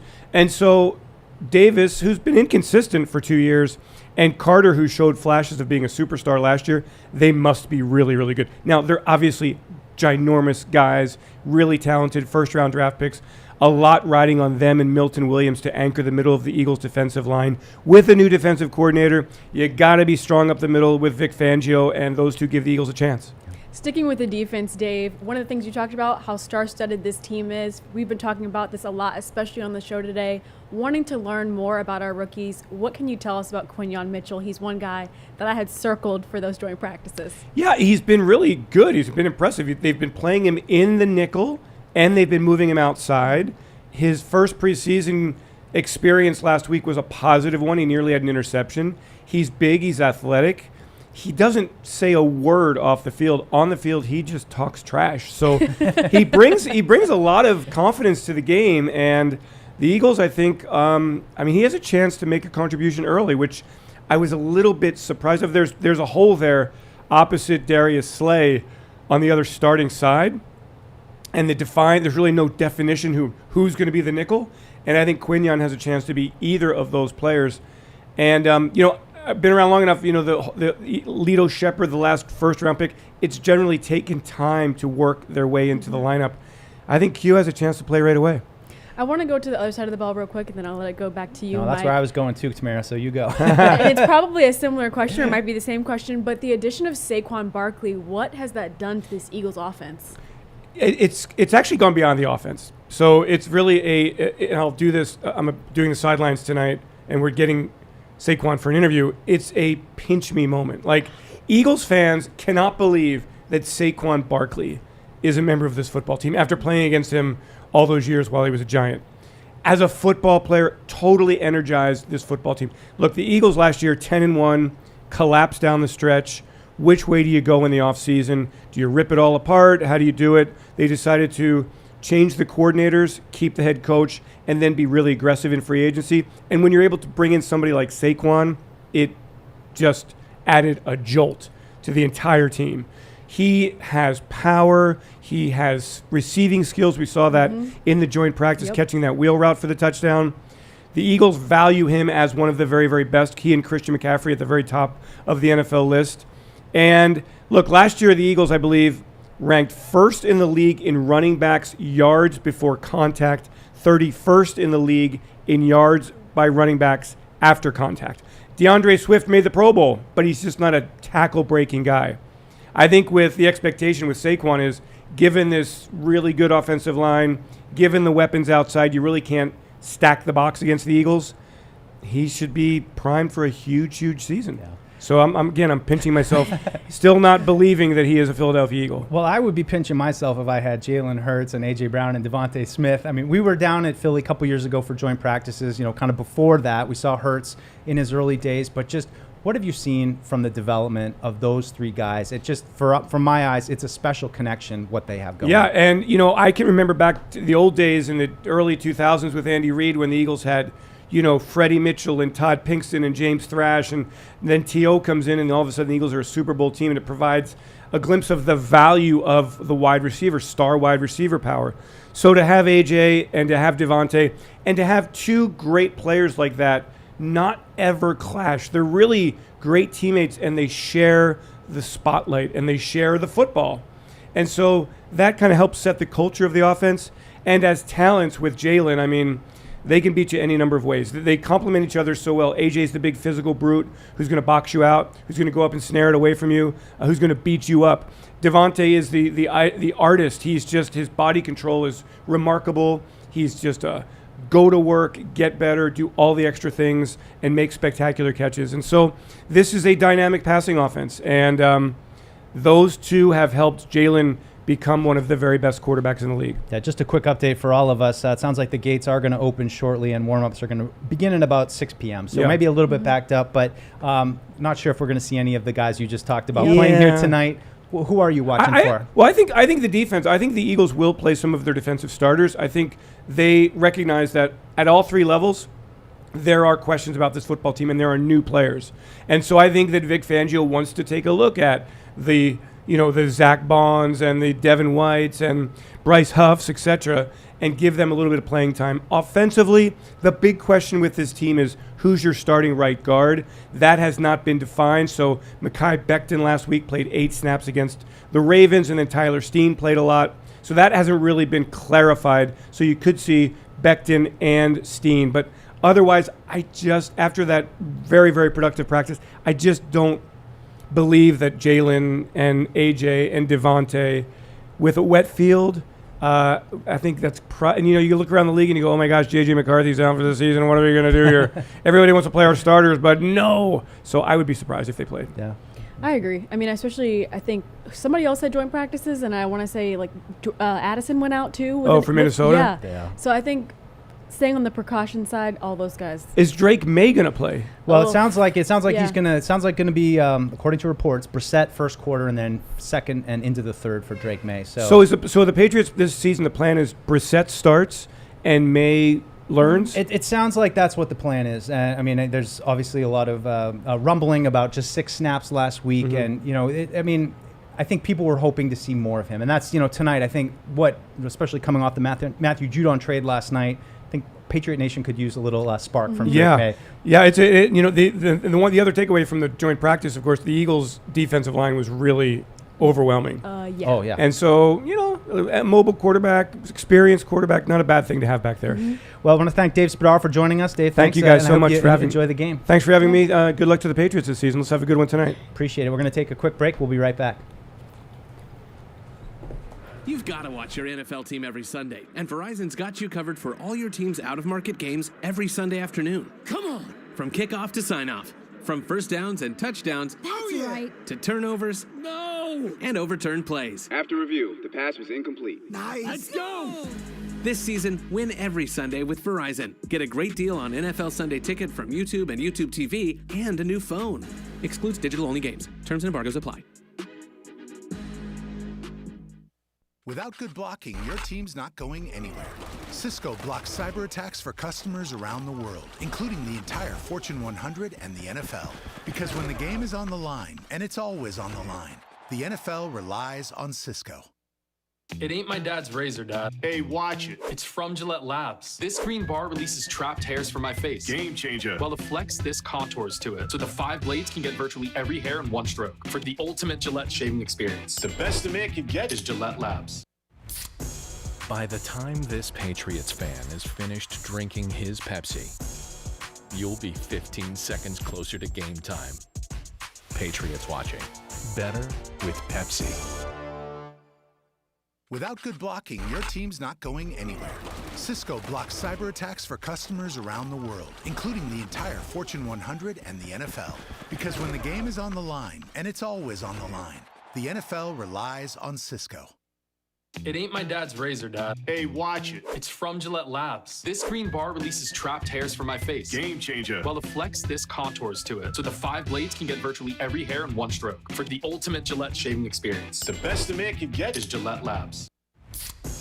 By the time this Patriots fan is finished drinking his Pepsi, you'll be 15 seconds closer to game time. Patriots watching. Better with Pepsi. When someone accidentally threw away the school play costumes, Oh no. replacements were shipped with FedEx. And with picture proof of delivery, everyone could focus on the perfect opening night. FedEx, where now meets next. For residential delivery only. You've got to watch your NFL team every Sunday, and Verizon's got you covered for all your team's out-of-market games every Sunday afternoon. Come on! From kickoff to sign-off, from first downs and touchdowns to turnovers and overturned plays. After review, the pass was incomplete. Let's go! This season, win every Sunday with Verizon. Get a great deal on NFL Sunday Ticket from YouTube and YouTube TV and a new phone. Excludes digital-only games. Terms and embargoes apply. Join the conversation by calling the Ace Ticket hotline at 855-PAT-500 or email the show at webradio@patriots.com. Live from our studios inside Gillette Stadium, here's Mike Dussault.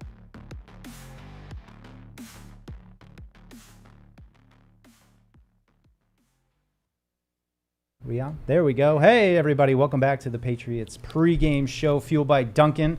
We got Paul back in studio. Paul, how'd your chin wag go? I was really good tonight. I'm sure you were. I'll tell you. You nailed it? No. Yeah, we talked a little Judon. And then, sort of talking about the joint practices on Tuesday. Yeah. I was trying to accentuate the defense. They weren't really having it. I was trying to talk Dave Spadaro into let me kidnap Jalen Carter, but no such luck. So but yeah, I got a chance to from him. say hello to Dave when we were just crossing paths. Just curious what he thought of. I don't know did you ask him about the joint practice? Yeah, he thought about what happened, and he definitely talked about how their defensive line overwhelmed our offense. That's fact. Accurate. But yeah, I asked him a little bit. When we saw Philly a couple years ago at joint practices before Jalen Hurts had these guys, and now it's kind of like before Jalen Hurts was Jalen Hurts. Yeah, all of a sudden, it's funny how that happens. Maybe we should follow that path forward. And on that path forward, the next year they gave him a bunch of help. Right. They went out and sought help to help him, knowing his strengths and weaknesses, and look where they are now. Just like C.J. Stroud too. All right, let's head up to Maine, sticking in New England. Hey Jeff, what's going on up there? Hey, how you doing, guys? Good. So, I was thinking after the Judon trade, Brett Coleman, who I know a lot of people really respect in the industry. I remember on his Patriots season preview, he said, and I know this sounds like a generic defense, but he basically said, even more than other teams, the Patriots defense kind of operates with two independent units. With the linebackers and the D-line, you basically have a bunch of really, really big guys, and they only focus on stopping the run. And in the back end, you got a bunch of really fast guys, and all they focus on is stopping the pass. And so I guess I was wondering, with Judon going, obviously not being here anymore, do you think that they change the game plan or adjust how they're going to approach their strategy, or do you think they kind of stick with what they do and just plug in a different player? I'll take it off the air. Thanks, Jeff. I like this question. I feel like they're going to have to change what they do, because ultimately those guys in the backfield are not going to be able to get those takeaways unless they can be disruptive up front. And John Jones has talked about that a lot. Like, it all starts with the guys up front, and without Judon and Barmore being able to disrupt the quarterback, then how can those guys in the backfield get those takeaways? So I missed, like... It's a Brett Coleman, who's he's kind of an O-line guy. I would just say, from my perspective. But who, like, can I? I mean, a preview. I think don't know that's who a that simplification. Kind of oversimplified view of the Patriots defense. But is it a guy who's been in the Patriots defense or something? No, like, is he a coach? no. He's an analyst. And he says the Patriots defense run the way that was just explained. Yeah. But so. And I haven't really heard it explained. I mean, I'm not telling you it's wrong. No, listen, I'm the last guy that's going all 22 on you. I'm not telling you that anything that Jeff just said is wrong, but I haven't really heard the Patriots defense explained that way. No, and neither have I, and you guys know me. I love me some defense. And I would just say, though, to that point, is that Judon was the guy who can do both. And he, I think, played close to 80% of the snaps, when he was healthy. So he's a guy that you don't really have to take on and off the field. And, like, one of the things, another kind of flashback I've talked with Paul was, when the Patriots defense kind of hit a lull, 09, 10, 11, 12, and still they went to a Super Bowl, but they were pretty brutal on defense. No, you're not wrong. It was because it was wholesale changes between, all right, it's a rundown. You 11 get out there, not 11, of course, but, you 7 get out there. I mean, it's a pass. You 7 get out there. And 18, 19 guys play defense, and that's a hard way to play, and I agree with you. And I think that's part, we talk about the sloppiness and, the timeouts that have to get taken because they don't have the right personnel on. That's why. Yep.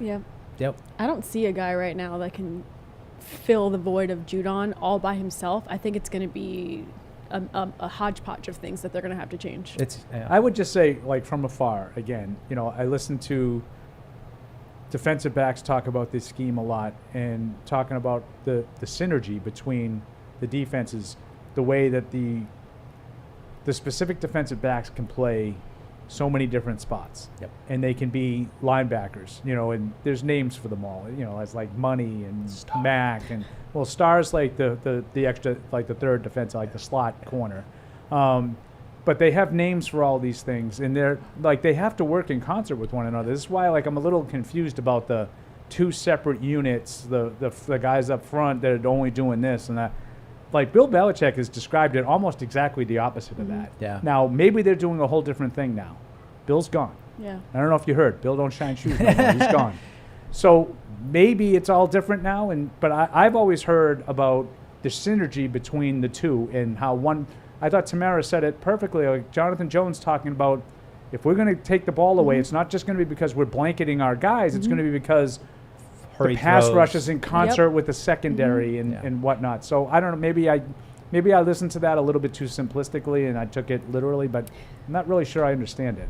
I just think the Patriots defense has always been at their best. And of course, this is a different defense now, but it's always been at their best when they don't have to juggle personnel. And they got guys that can play all three downs and, they can, really, and this defenses have changed, but if you go back to like 06, 07, where they basically play a 3-4 defense or nickel. And it was either the Mike linebacker comes off and a slot corner comes on. And that was it. That was all the rotation that they would kind of do. And now it's certainly way different regardless of that. But that's just an oversimplified view of like what it was like. Jelani Tavai and Jawan Bentley are the two guys that are, sort of on the field more often than not for linebackers. Tavai I think is part of the pass defense. I wouldn't say he's, Roquan Smith when it comes to cover linebacker or anything like that. I think Bentley is an effective blitzer in the pass game. Tough. I think he picks his spots well, and he tends to get home when he comes up the middle. Yeah. So I don't like. I'm just thinking about this whole separate unit. I think you got to put it out of your mind, Paul, it too because, literally. Honestly, my impression of the defense, and this is always something I'd love to ask the coaches, is that they mix and match, and there's guys. This guy's two-gapping right now, but this guy's only one gap. Within the scheme, like Devon Gotcha is exactly what that guy's talking about. Like he's out there on early downs for one reason and one reason only, and that's to make sure that nobody runs the ball. Yeah, and it goes back. That's back what to, he does. Yeah, and it goes back to that original 3-4, which the philosophy of that was the three big fatties up front eat all the blocks, and the four linebackers make all the plays. And it's the beauty of that though was Richard Seymour was one of those guys, and he played all three downs. Can you imagine him now? Vince Wilfork a lot of times played all three downs. That's like Ty Jalen Warren Carter now. Played all three downs. Now they weren't. None of those guys were great pass rushers. When they came off the field, certainly Jarvis Green was a situational rusher. Perfect. He would come in, but those other guys, Seymour especially. Now, there's a reason why he's in the Hall of Fame. Jalen Carter. that gives me a little Seymour vibes after watching Jalen Carter last week. Let's head up to Ontario. What's up, Dustin? Hey, folks. What's going on? How's everyone doing? Hi. We're doing great. think the rain stopped, Good, so I think good. we're going to be on time. That's good. Awesome. Good stuff. Now, I can't really hear you all too well. So anyway, I've just got a quick question. I'm probably going to take it off the air after that. That's fine. Along with a quick observation, too. So going back to last year, it was mostly, the offense finding ways, unfortunately, to beat themselves, varying from a lot of things from, turnovers to bad penalties to just plays that just broke down entirely. So I guess my question is, in regards to that, looking back to last year, is there an increased emphasis on coaching or to prevent offside penalties and just needless penalties at the worst possible times on offense, like penalties in regards to that? No, I think that's a good question. I think that's a good question for It's a Paul. simple question. Thanks, It's Dustin. a good one. I would like to think that the coaches are emphasizing it. But, Tamara brought this up during the live broadcast on Tuesday. It's a problem that happened last year, too. Mm-hmm. And it really happened the year before. So, and I've always sort of pushed back against this. It's so easy to say, well, the teams that commit the least amount of penalties are the well-coached teams. And the ones that are heavily penalized are poorly coached. Well, what happens when the same guy is the coach for both of those things? And that happened over the span of the last 10 years with Belichick. Mm-hmm. We know he's a great coach. We know he understands how to put together a team. They used to be very lightly penalized, and all of a sudden lately, you saw false starts, delay of games, and all kinds of sloppy penalties. To me, it's about the players. The players have to fix this. Mm-hmm. That's one of my biggest disappointments. Gerard with Mayo's making them the run. Yeah. The defense got caught twice with 10 guys in the field on Monday, right? The whole defense ran. So it's not like it's not being addressed. Yeah. It's like, how many laps can you run? And I think it's interesting because you always heard Bill Belichick preach about the fundamentals and how important it was to be technically sound. And you get tired of hearing that as a reporter when he answers that to everything. Ball security, being fundamental, technically sound, not beating yourself. But here we are again this season picking up those same bad habits. So I'm not sure how you fix it. To be honest, Tamara, I don't remember it being. I remember it being bad in the games. I don't really remember it being this sloppy in practice last year. And that, but overall, that's one of my biggest just surprising disappointments of how things kind of ended here for Bill. Were that I always thought that at the very least, he might not have the most talent, but he's going to have a team that isn't going to beat itself. And this team, as much as they lack talent, they were beating themselves plenty of times, and that made it. And then you get games where you lose 6-0, and all the sloppiness. We don't need to relive all that now, but do you think it's a discipline situation where you have to discipline more when if it becomes too familiar, making these mistakes and beating yourself? Is it a discipline factor? It's got to be so hard as a coach, because how many times can you make them run? It's like, all right, is 7 laps going to make it happen? It's at a certain point that becomes who you are. It's not just it's not just a mistake. That perfectly sums up how that's who you are now. It becomes who you are. Yeah. So hopefully that's not who the Patriots are. Mistake prone. It all starts tonight, and it'll be a little wet, so it'll be a little challenging too with some of the balls. So I don't know what the rain has to do with understanding what the snap count is. Yeah, well, that's fair enough. Let's see what Jonathan has to say down in Florida. Hey, Jonathan. Come on, Jonathan. Don't ruin my streak. There you are. What's up, man? All right, how you doing, guys? Hi. Good.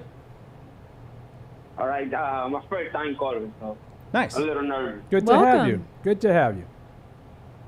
Okay, I got 2 questions. How do you guys see Christian Gonzalez coming from the injury, and think we trade Judon to the Atlanta Falcons?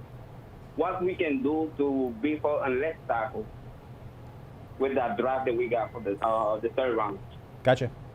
Thanks, Jonathan. Appreciate it. Call back again. Yeah, I think Christian Gonzalez has had a very silent camp. I think a lot of people have been really harped down on him in one-on-ones and not making the big plays, I guess, that they expected him to make in practice. But the coaches don't seem to be worried about the camp that he's had so far, and so I'm kind of just waiting, and maybe we'll see a lot of reps from him tonight.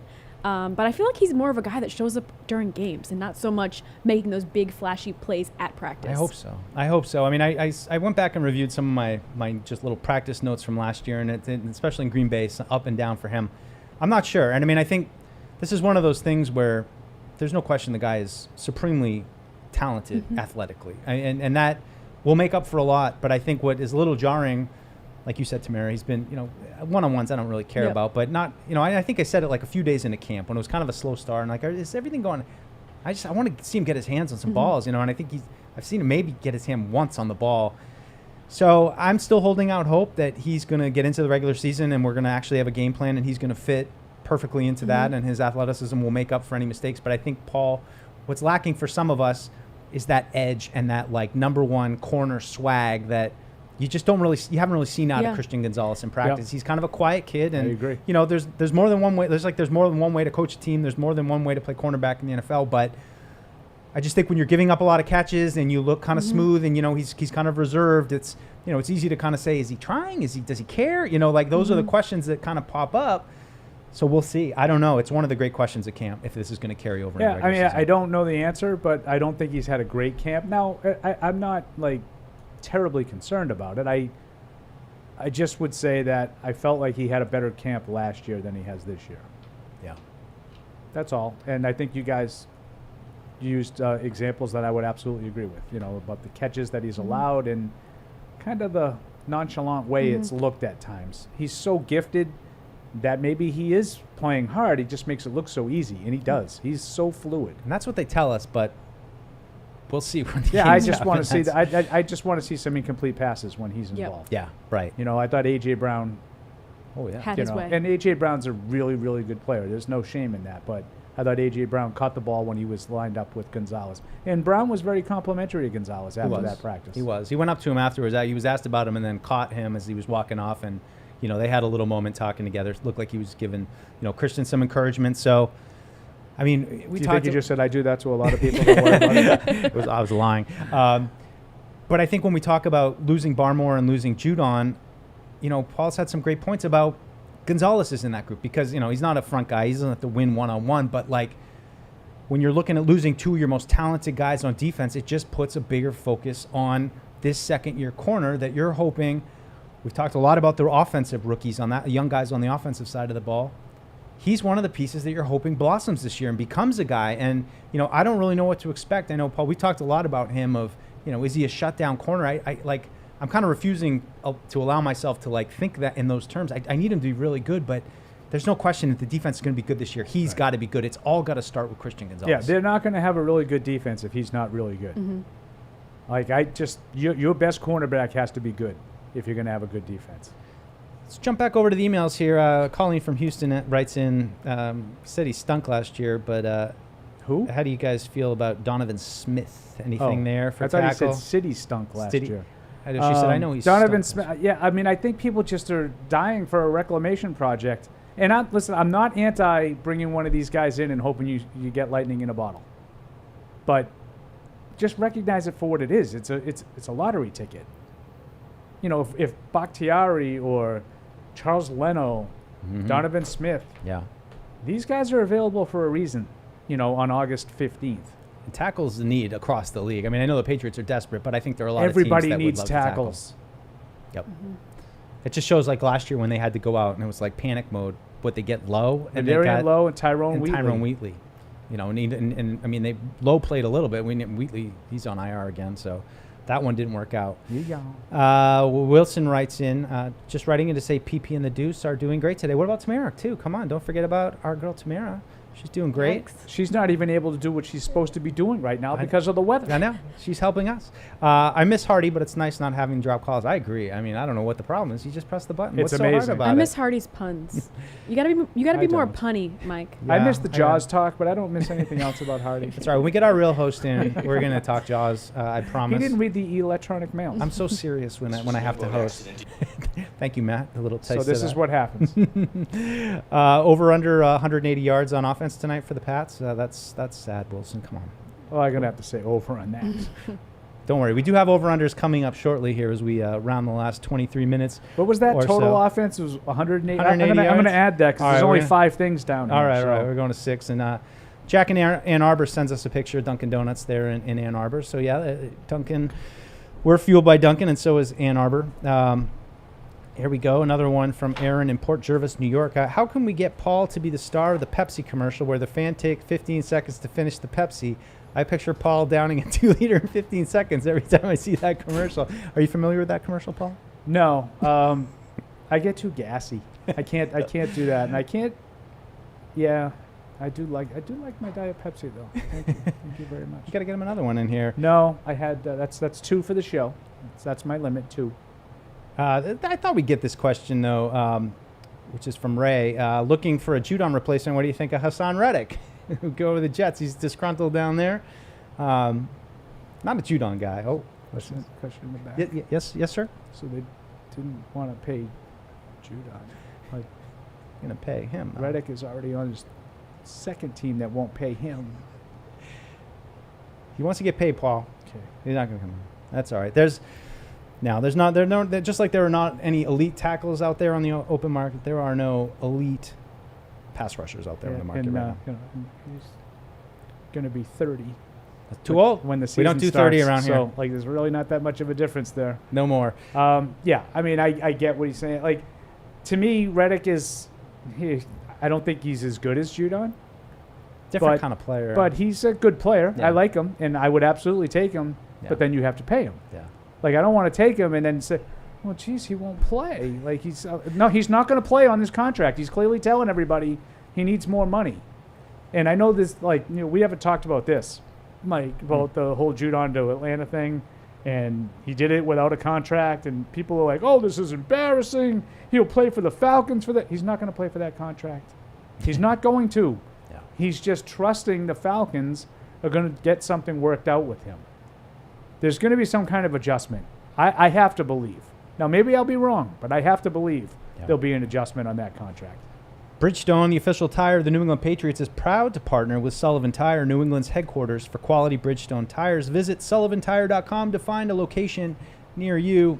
Jake from Australia writes in, just wanting your thoughts on if GM Bill still haunting us with all the holes he never filled. Can't be blaming the current staff for the GM actions. I mean, Well, that's true to an extent. But yes, I do blame Bill for a lot of the holes. And Mike, I'm going to leave the floor to you to talk about the drafts over the last 10 years. Well, that wasn't the direction I was going to take immediately, but I get annoyed by people who are like, oh, we're re-signing all of Bill's players. Like it wasn't an O for everything. I mean, there were certainly some good players in there. I mean, I think we agree on some of the nuance of some of those re-signings, but overall, it wasn't like we got to let every single person that Bill ever brought in get out of this building immediately. I never said that. No, I know, but that's my extreme take when I go to Andy mode of Yeah, right. No, and I agree with you. But there are holes on the roster that were created by Bill Belichick. And I think, however, they had a boatload of resources to fill some of those holes, and I don't think they filled any of them except for potentially quarterback with the 3rd overall pick. And the thing that's troubling to me, Paul, is I've been doing this with you. I've been honored to do this with you for 5 years. It's like, how much conversation It's a great way to put it. Can we put into drafting offensive line? Like, I know we did it about receivers a little bit, and they kind of gave us what we wanted, but it's like, it's just been such a concern. And I mean, you were always on the, I'll admit, I'm the guy like, hey, we got Trent Brown back. All right, he's okay. And you're always like, man, I'm telling you, this is not going to be reliable. You can't be in a position where you're relying on guys like that. Right. That's all. And so you see some of these guys like Will Campbell, who, everybody's like, oh my God, big tackle, kind of like, the guy coming out of Notre Dame was last year, Joe Alt. It's like, man, you remember those days where you just said, we got a left tackle. And it felt like the majority of the time. And then all of a sudden, Isaiah Wynn came in, and all of a sudden we just began this merry-go-round of guys that were trying to get in it. And, we kind of go back and forth too, Paul, with joking about how important is the offensive line. Do it on your own time. But it also is very important. Yeah, you can't have nothing. That, yeah. I totally understand that I can sound hypocritical if you take me super literally. Yeah. I don't think you have to have the Detroit Lions. Who else? Philadelphia's got a pretty good offensive line, although they've got some questions in the middle now without Jason Kelsey. I don't think you have to have one of the best offensive lines in football to be a successful football team. I think you could be. I think the Niners have a terrible offensive line with one great player at the left tackle spot. At left tackle. Yeah. I think that you can get by with an average at best offensive line if you have a quarterback who understands that, the way Brady did for years and years.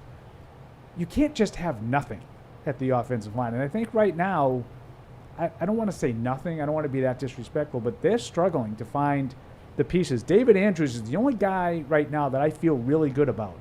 I want to feel really good about Micah Onwenu, but I don't like the way he's played. Yeah. You know, and I hear a lot like, let's move Onwenu to tackle, and they might have to do it. But I don't think he's played guard all that great right now, and I don't think he's a great tackle. Like, I think he's a, whatever you want to say, maybe like an 8 out of 10 at guard.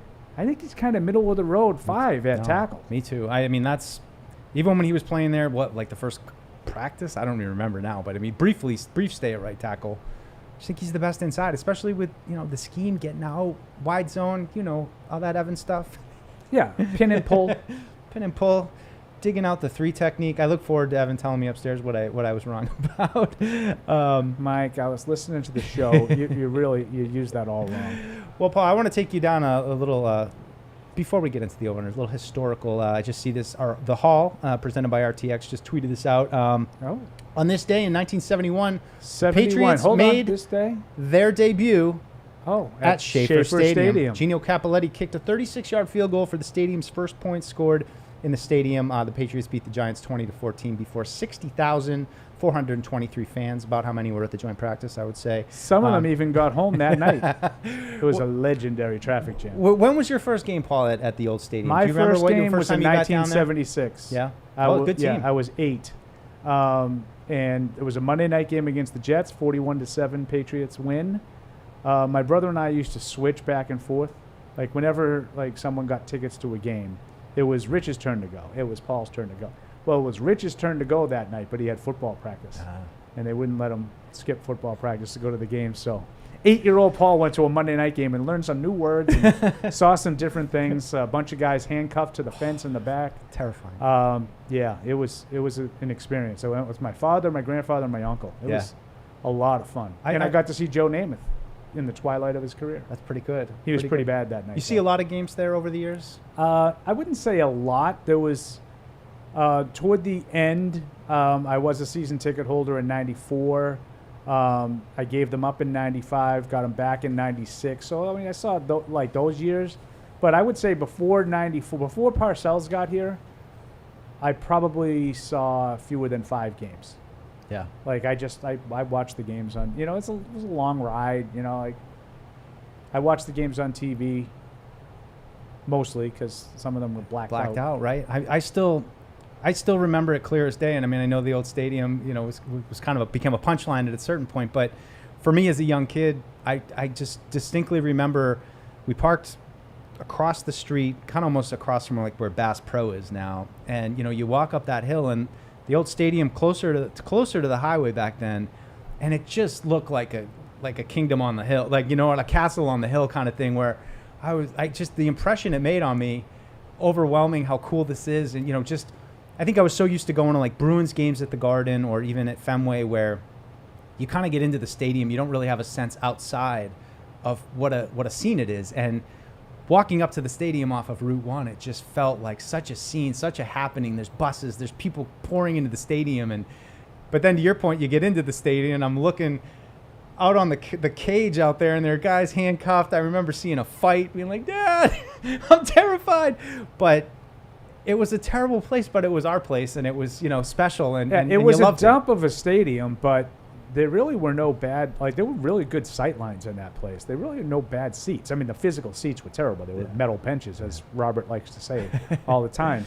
And there's the guy. Here we go. So we're getting a live look now at the warm-ups here on the Patriots pregame show fueled by Duncan. The rain is gone, and rain is gone, and there's a Jacoby Brissett and Drake Maye are in full warm-up mode, and there's Mr. Sartori in the background. That's my buddy. Oh, there you go. That's my buddy's kid. And David Andrews and Nick Leverett. Wondering, if there's going to be any mix-up tonight along the offensive line. A couple questions have come in about that. I'm not anticipating that. I feel like it's probably going to be the same kind of crew, but maybe that's a good thing. Is Bradley Amos down there working hard, getting some good shots.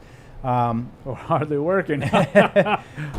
But who knows? Maybe if it's a chance for Caden Wallace to make some strides playing with Drake Maye, could be a good thing.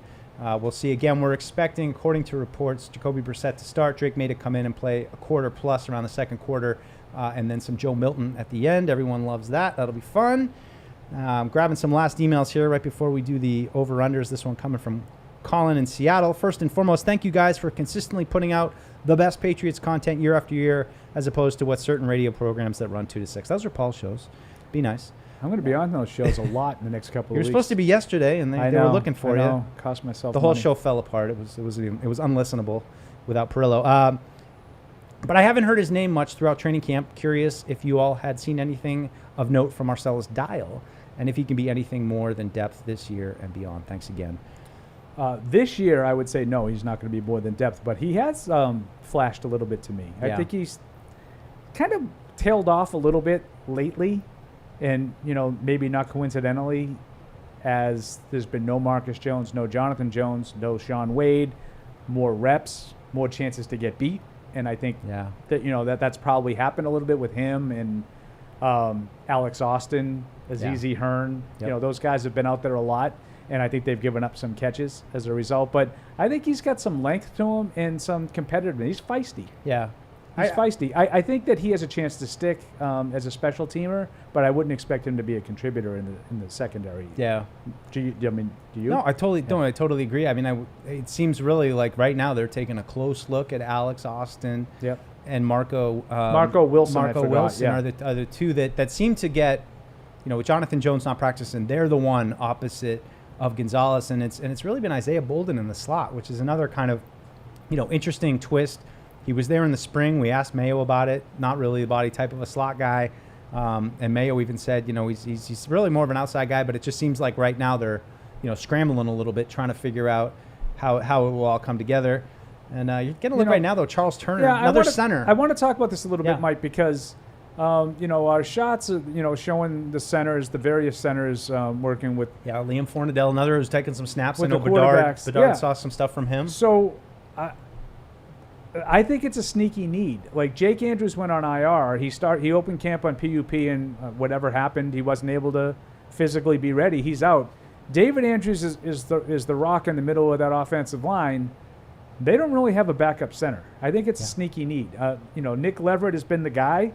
From my sort of uneducated look, he's fine. Yeah. But I don't necessarily think everybody else feels that way. Antonio Mafi, we had a caller earlier, talked about how erratic he's been with his snaps. That is absolutely true. I don't think he's a guy you would feel comfortable with if you had to play in a game with him. You just mentioned Charles Turner, Luke Fornadell. They're looking for a guy who might be able to give them something as a backup center. We haven't seen Michael Jordan anywhere but guard. Yeah. So, because I think, and I bring up Jordan because I think he's a candidate to make the team. Yep. So they're going to have to find somebody of that group that they feel comfortable as a center. Yeah, Charles Turner. Probably Leverett. It's probably going to be Leverett. Probably experienced veteran there, Leverett, from down in Tampa. But Charles Turner, was center at LSU, highly praised by his coach, undrafted guy. But another undrafted guy I just want to mention, and Paul, we've talked about him a couple of times. I feel like he's one we were on early is Terrell Jennings. I'm proud of catching him. Because you see little glimpses. I mean, he's got to be the fourth running back on the roster, not getting a lot of reps. But there were just little flashes over previous weeks that I don't know. He catches smooth, and then we saw him in the game have some nice runs. Haven't really seen him get expanded attention in the three practices we've seen since that game. But he's one undrafted rookie that I continue just to keep an eye on. JaMychal Hasty a little bit. Shifty, has like a little of that, no, not Dion Lewis-esque, but just has some of that ability to make guys miss. He's a little bit different, but after Stevenson and Gibson, it seems like there's some options there or potential for some of these guys. Deshaun Fenwick just brought back another undrafted rookie who was here and gone and back, so they continue to juggle. But I think that's a spot where, like cornerback, we get who the top guys are, but who's going to be after that? And if there are injuries, who's going to be able to step up? We hear how important the run game is to this offense. I don't know. I'm interested again to see Terrell Jennings, see if he gets any expanded opportunities tonight. Yeah, and it's Fornadell is a guy that I think is starting to get those snaps, and I'm seeing on Twitter, back to that backup center talk, and people haven't seen Mafi. Yeah. And I think that makes some sense because I just think that he has struggled too much with the execution of the snap. And it's like one of those things, Paul, you see him out early at practice, like working on it. Like everyone is aware that they have every day struggles, it's Michael Jordan and City Cell are the first come two. walking out together. And the third one almost always is Antonio Maffi. Straight to. And he goes straight over to work on snapping the ball, but it just hasn't come for him. Yeah. And there's another guy, I think Kevin Harris there, another guy who's in the mix, probably get a lot of carries tonight. But let's take a quick, not a break, but how about a quick over-unders? Oh. It's time for this week's edition of Over-Unders. Yes, it is. Yes, it is. All right. Drake May drive started. 4 and a hay. Oh, wait. Do you want the we can do these are meaningless records because they are meaningless. But we will read them, I guess, if they're accurate. They're only meaningless for the guy who's in last place. Mike 4 and 2. Paul 5 and 1. Respectable. Hammond, I prefer to call it second, Paul. Thank you very much. Future host 0-0. Future host not submitting picks. All right, so Drake 4.5 drives. What do you think there, Mikey? I don't think I've ever called you Mikey. Over. They called me that on my old job, and I didn't care for it. I'm going to go over. Power of positive thinking. See, now I have an interesting way of looking at that. I'm going to take the over as well. You call it the power of positive thinking. Right, it's like 4 drives of 3 plays and out. If this goes over, he's got 1 20-play drive. If this goes over 4.5 drives, that means the offense didn't play well. What if it's like 4? What if it's 5 drives of 10 plays, 80 yards? And that's going to take 3 quarters. Like, I don't think he's going to play long. You know what I'm saying? Yeah. If he comes in the game in the second quarter and he's out sometime in the third, and he plays 5 series, that means they didn't do much in those series. Dang it! But I'm going to take the over. He's only going to play 1 play, 100-yard bomb. I'm a little worried about that offensive line he's going to be with, so I'm going to take the over. All right. Joe Milton completions 3.5. Oh yeah, all day. I'm going over. If he comes in the game in the third quarter, I'm going to take the over. Yes. Let Joe cook. Keyshawn Butte receiving yards 32 and a hay. I'm going to take the under on this one. Interesting. I'm going to take the under on this one. I think it looks like they have a full complement tonight, don't you think? I think so. It's hard to pick the guy. I mean, Taekwon Thornton right there. I might go Taekwon on this one, but I'm going to go under with Paul. I don't care to make it interesting. Oh, I love this next one. Terrell Jennings rushing yards 26 and a half. Let's go. I'm over. Breakout right. night, Terrell Jennings, maybe. I'm going to want to play a game. I'm going to take the under. Yeah, that's probably a smart bet. So we can get some blood. Little fun. Philadelphia Eagles touchdowns 1.5. Oh, interesting. They're going to take the over on that. Well, if I'm going to go based on joint practices, I'm going to go with the over. Yeah, now that's a tough one because you don't know who's going to play. Did Spudsy give you? He did. He thought some of the defensive starters would play. Offensive, maybe not so much. So they're still trying to figure some things out on defense, he said. They might be hard-pressed to score them because I think the Patriots, sounds like the Patriots starters are going to play the first quarter. They're going to get after it, too. Okay. We hope. All right. Yeah, no, I just threw this last one in here just so we had 6. Oh, yeah. I had total? 6. I had the total. I just didn't type it out on the sheet. So you go ahead, Paul, with your number. Well, what did you have? 27.5 for total. For what? Total. The total for the game. Okay, let's go with that. Over-under? Let's go with that. The over-under is 27.5. Oh, man, this is these preseason games. I'm going to go under. I don't know if that jives with my other picks. I'll take the over. Yeah. I'll take the All over. Right, we got a couple. We'll get some points tonight. We got a couple points of conflict here as see the Patriots defensive line. Juwan Bentley been a little bit banged up recent practices. You know, Tristan Hill's another guy that in the mix. I liked him for a while in camp, but now he kind of disappeared on me. Yeah, I kind of went specifically back and looked a little bit at him, and he's just getting upfield fast. And I think maybe it's almost he's realizing what they've lost in Barmore and trying to say, hey, you know, we brought in Mike Purcell. You've got Godshot. I mean, you've got the space eaters in front. I think what you need is a guy who's just going to get in the backfield with his hair on fire. And, you know, he was a guy with some pedigree, so we'll see. I mean, between him, I mean, you're even seeing Sam Roberts there, another guy who's big, strong kind of guy. A lot of jobs to be won. I mean, I think that's the interesting thing about tonight. You know, it's not always great football when you get down towards the end, but a lot of guys who need jobs and a lot of guys who'll be fighting.